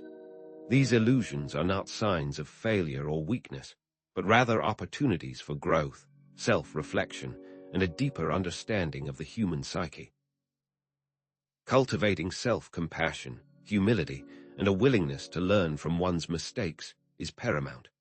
Confronting these illusions can be challenging and uncomfortable, and it may require support from a qualified guide or therapist. So, how can we actively cultivate the self-awareness, ethical grounding, and compassionate mindset necessary to navigate these illusions and emerge from this journey with greater wisdom, wholeness, and a more authentic connection to ourselves and the world around us? Reflect on your own experiences with these illusions, and to consider how you might integrate these principles to achieve greater clarity, integrity, and resilience on your own paths. We will explore specific practices for cultivating these qualities and building a strong ethical and emotional foundation for the journey of sacred madness. But what specific tools and practices can one employ to cultivate that self-awareness? While understanding the landscape of potential illusions is crucial, it's equally important to cultivate specific practices that help us navigate these treacherous terrains. So, what specific tools and practices can one employ to cultivate that self-awareness, that ethical grounding so crucial to navigating the path of sacred madness? These tools are not reactive measures to be deployed after falling prey to an illusion, but rather proactive practices, a set of skills to be honed and consistently applied. It is vital to remember that each technique within this toolkit of discernment demands mindful intention, careful ethical considerations, and an unwavering commitment to continuous self-reflection. More than just intellectual understanding, this toolkit requires active participation and diligent practice. One of the most foundational tools in this toolkit is cultivating intellectual humility, that rare and precious awareness of the limits of one's own knowledge, coupled with a genuine willingness to consider alternative perspectives, even those that challenge deeply held beliefs. This humility is not about self-deprecation, but rather about recognizing that our understanding of the world is always incomplete, always subject to revision. The practice of actively seeking out and engaging with viewpoints that challenge one's own beliefs, even when uncomfortable, is a cornerstone of intellectual humility. This requires a conscious effort to overcome confirmation bias, that insidious tendency to favor information that confirms our existing beliefs while dismissing contradictory evidence. Being open to changing one's mind in the face of new evidence, even when it means abandoning cherished ideas, is a hallmark of the intellectually humble. Think of this as embodying the beginner's mind, that state of openness and receptivity associated with the fool archetype, who approaches each experience with curiosity and a willingness to learn. How might clinging to old ideas prevent us from seeing new possibilities? Another essential tool is the practice of reality testing, the ongoing process of critically evaluating one's thoughts, feelings, and perceptions to ensure they align with objective reality. This involves questioning our assumptions, challenging our biases, and grounding ourselves in empirical data. Seeking feedback from trusted sources, consulting with experts, and remaining open to alternative interpretations are crucial aspects of reality testing. The practice of keeping a journal and tracking the relationship between one's actions and their outcomes can be invaluable in identifying patterns of behavior and spotting trends in one's thinking. By meticulously documenting our experiences and reflecting on the connections between our actions and their consequences, we can gain a more objective understanding of ourselves and the world around us. How often do our emotions cloud our judgment and distort our perceptions of reality? Furthermore, embracing paradox and ambiguity is an essential skill, especially on the path of sacred madness, which often leads us to encounter seemingly contradictory ideas and experiences. Developing a tolerance for uncertainty, the ability to hold seemingly opposing ideas in one's mind simultaneously without feeling the need to resolve the tension, is crucial for navigating the complexities of the unconscious. Techniques for navigating paradox, such as dialectical thinking and integrative complexity, can be helpful in embracing this uncertainty. Dialectical thinking involves recognizing that truth often lies in the synthesis of opposing viewpoints, while integrative complexity involves the ability to differentiate and integrate multiple perspectives on a given issue. Doesn't this relate back to the trickster archetype, who embodies contradiction and delights in challenging our assumptions? A vital and often overlooked tool is grounding through embodiment, the practice of connecting with one's physical body and sensory experience to cultivate present-moment awareness and emotional regulation. In a world that often prioritizes abstract thought and intellectual pursuits, connecting with the body can provide a much-needed anchor in the present moment. Engaging in activities such as yoga, dance, or spending time in nature can help to cultivate this embodied awareness. The importance of connecting with the body as a counterweight to abstract thought cannot be overstated. By paying attention to our breath, our posture, and the sensations in our body, we can become more attuned to our emotions and develop a greater capacity for self-regulation. How can we truly know ourselves if we are disconnected from our physical selves? Finally, compassionate self-reflection is a crucial tool for navigating the challenges of sacred madness. This involves cultivating self-compassion and approaching one's own flaws and limitations with kindness and understanding. Practicing loving kindness meditation, directing feelings of warmth, compassion, and goodwill towards oneself can be a powerful way to cultivate self-compassion. This involves recognizing one's shared humanity and accepting one's imperfections, recognizing that we are all flawed and imperfect beings.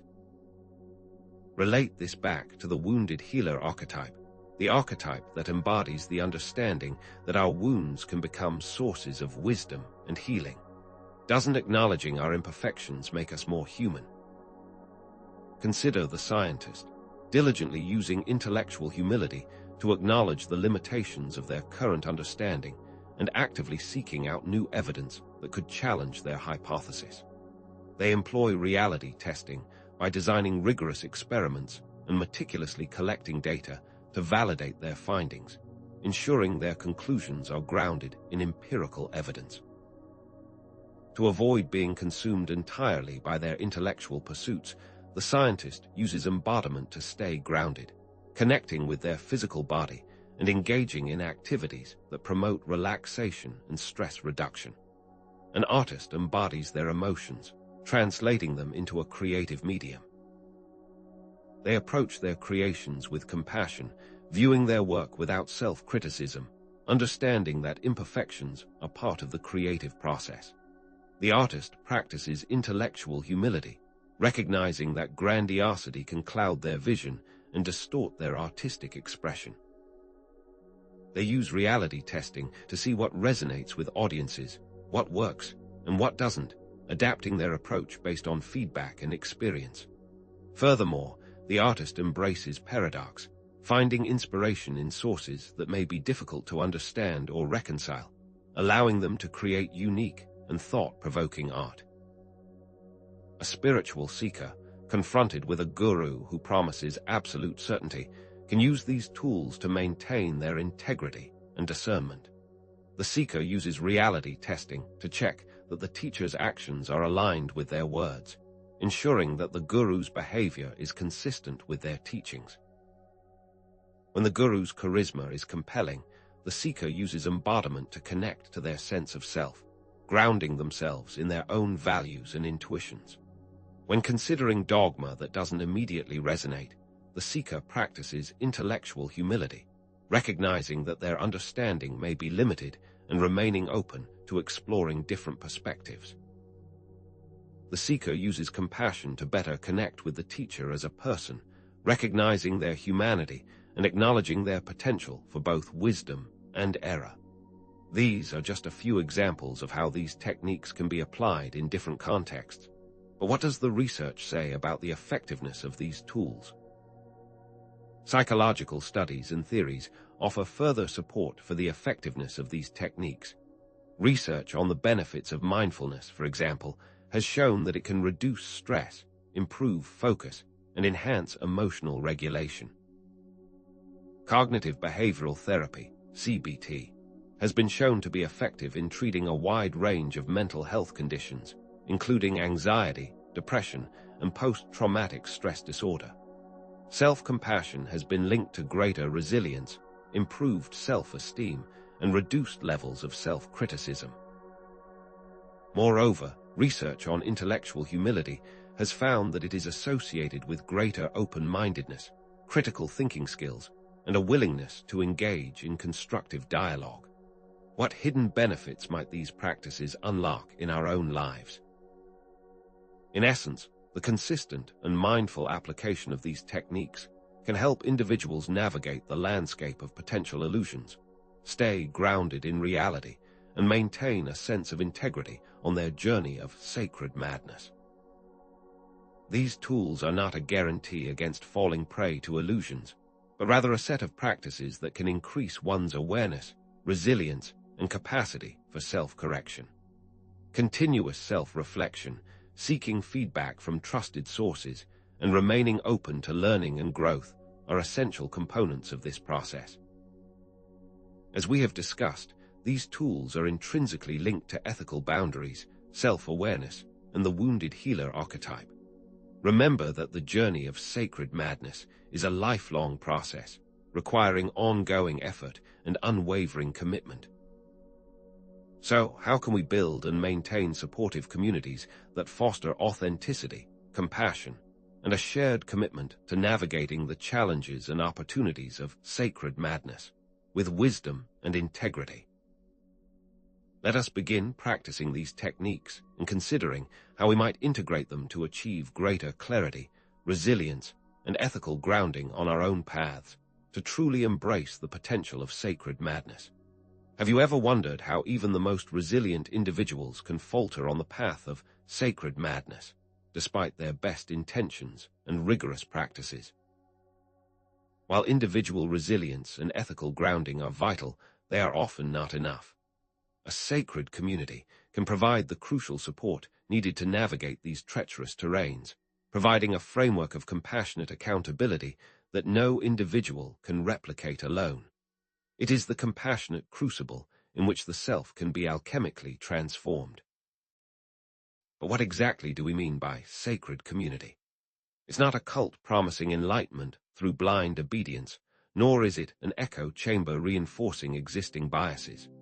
Rather, it's an intentional support network composed of diverse individuals committed to authenticity, compassion, and responsible exploration of the depths of the psyche, preventing the explorer from succumbing to illusion.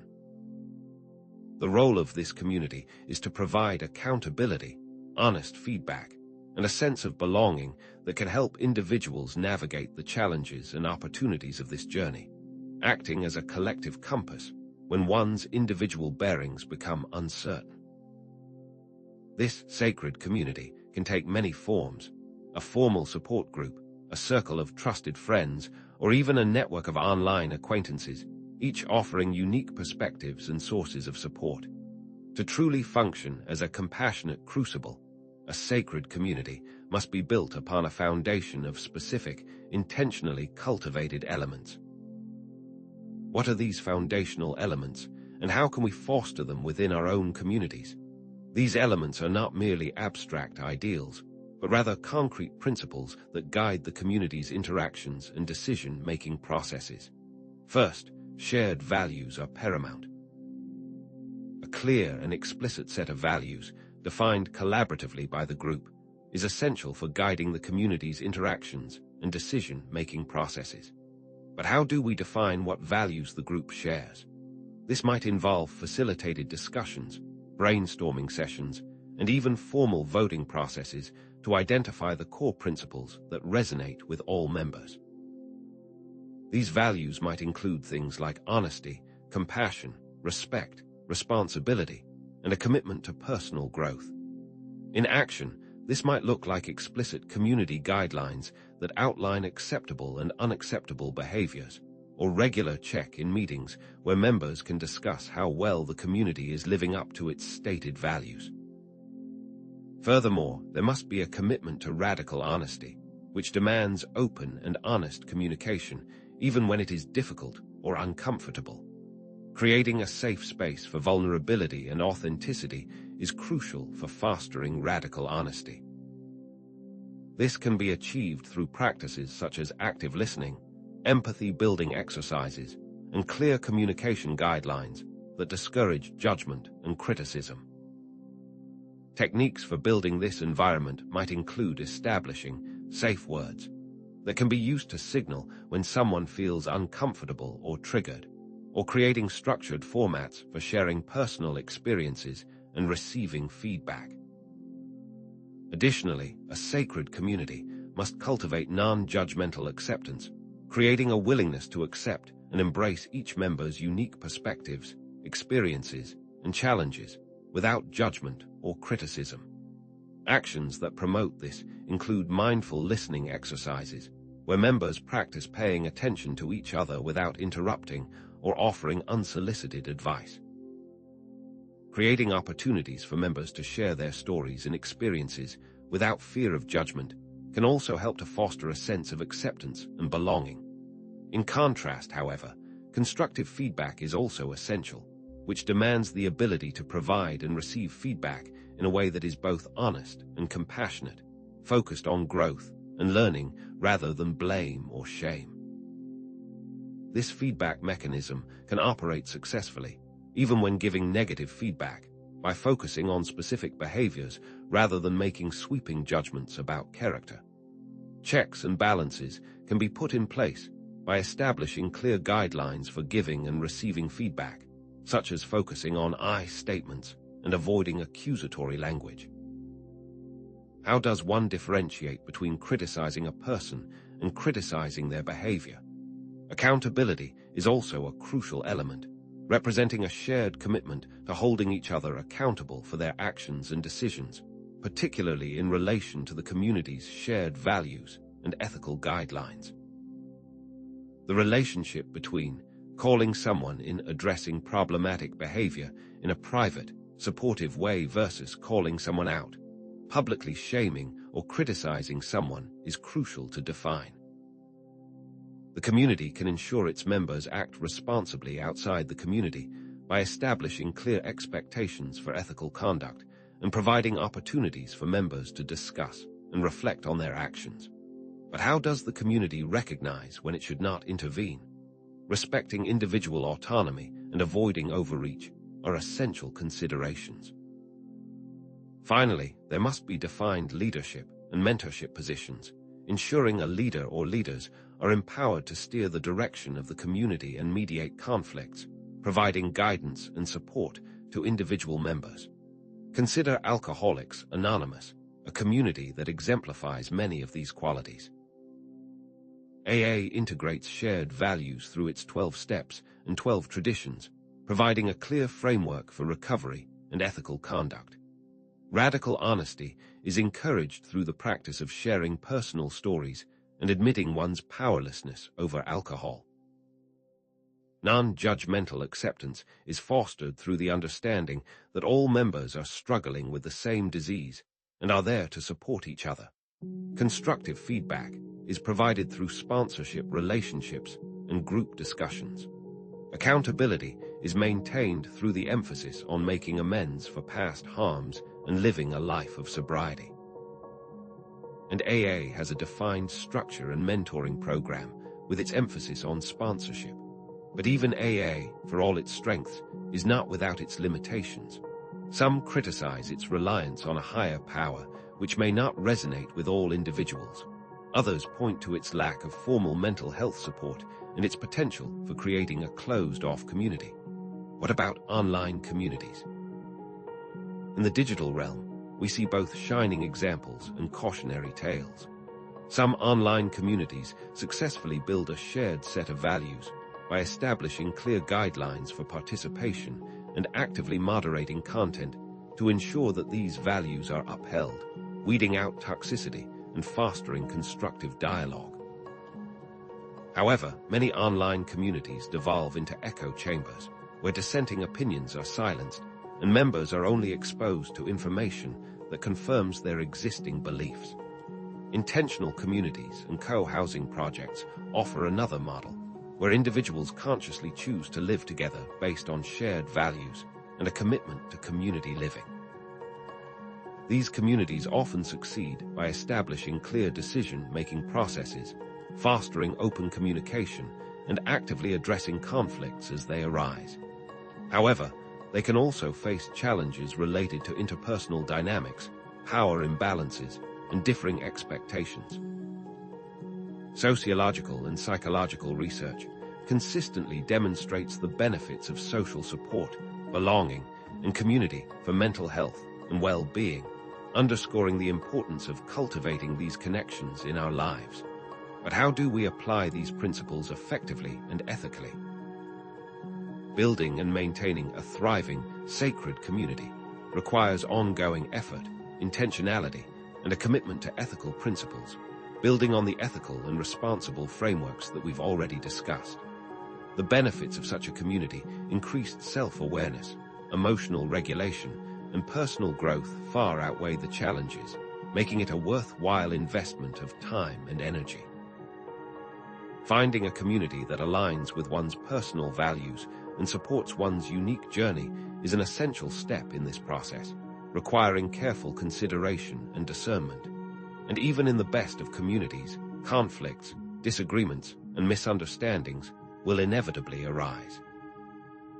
Having mechanisms in place to work through these challenges, such as mediation, conflict resolution training, and clear communication guidelines, is essential for maintaining a healthy and resilient community. But what happens when these communities become dysfunctional or harmful, when the very structures designed to support us become sources of exploitation or manipulation? How can we protect ourselves from being exploited, manipulated, or harmed by those who claim to be part of our support network, when our boundaries are tested and our trust is betrayed? Reflect on your own experiences in communities and consider how you might apply these principles to create more authentic, supportive, and transformative relationships, becoming architects of your own sacred spaces. It's time to consider the potential dark side of the sacred community and equip ourselves with the knowledge and tools to navigate these treacherous waters.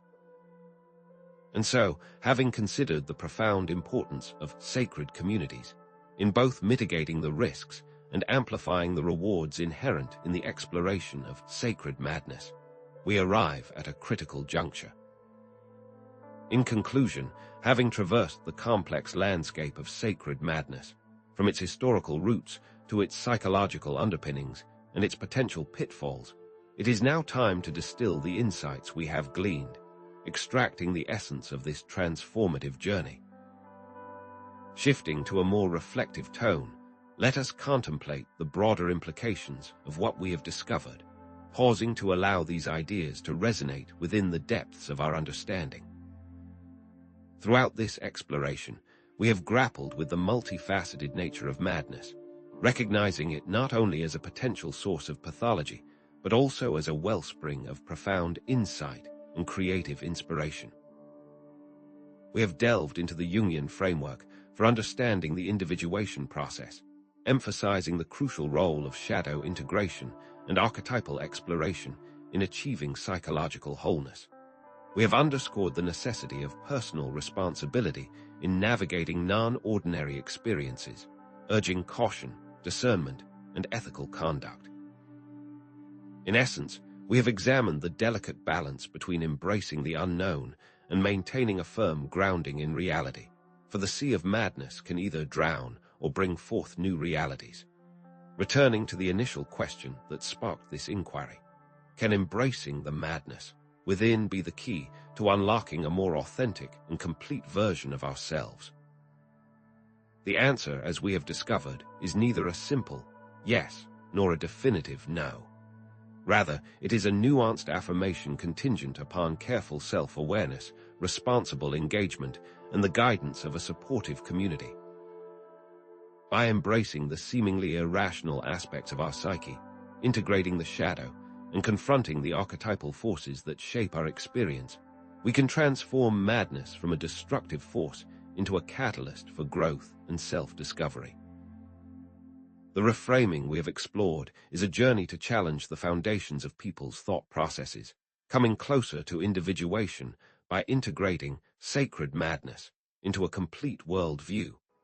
Ultimately, the greatest sanity lies in acknowledging our inherent madness. For it is by embracing the seemingly irrational, the unconventional, and the paradoxical aspects of our psyche that we can achieve a deeper understanding of ourselves, the world around us, and our place within it.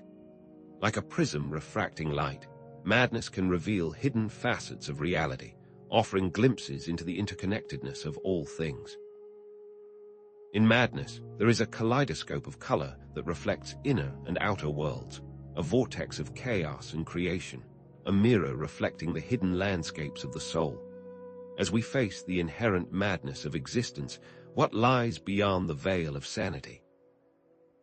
Therefore, let us continue to explore these concepts through further research, personal reflection, creative expression, and engagement with supportive communities, bearing in mind both the potential benefits and the inherent risks.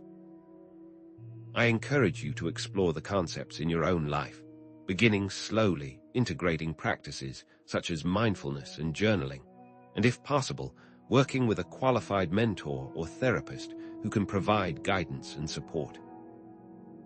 By becoming responsible explorers of your inner landscape, you can transform the raw material of your experiences into something of lasting value, something that will enrich both your own life and the lives of those around you.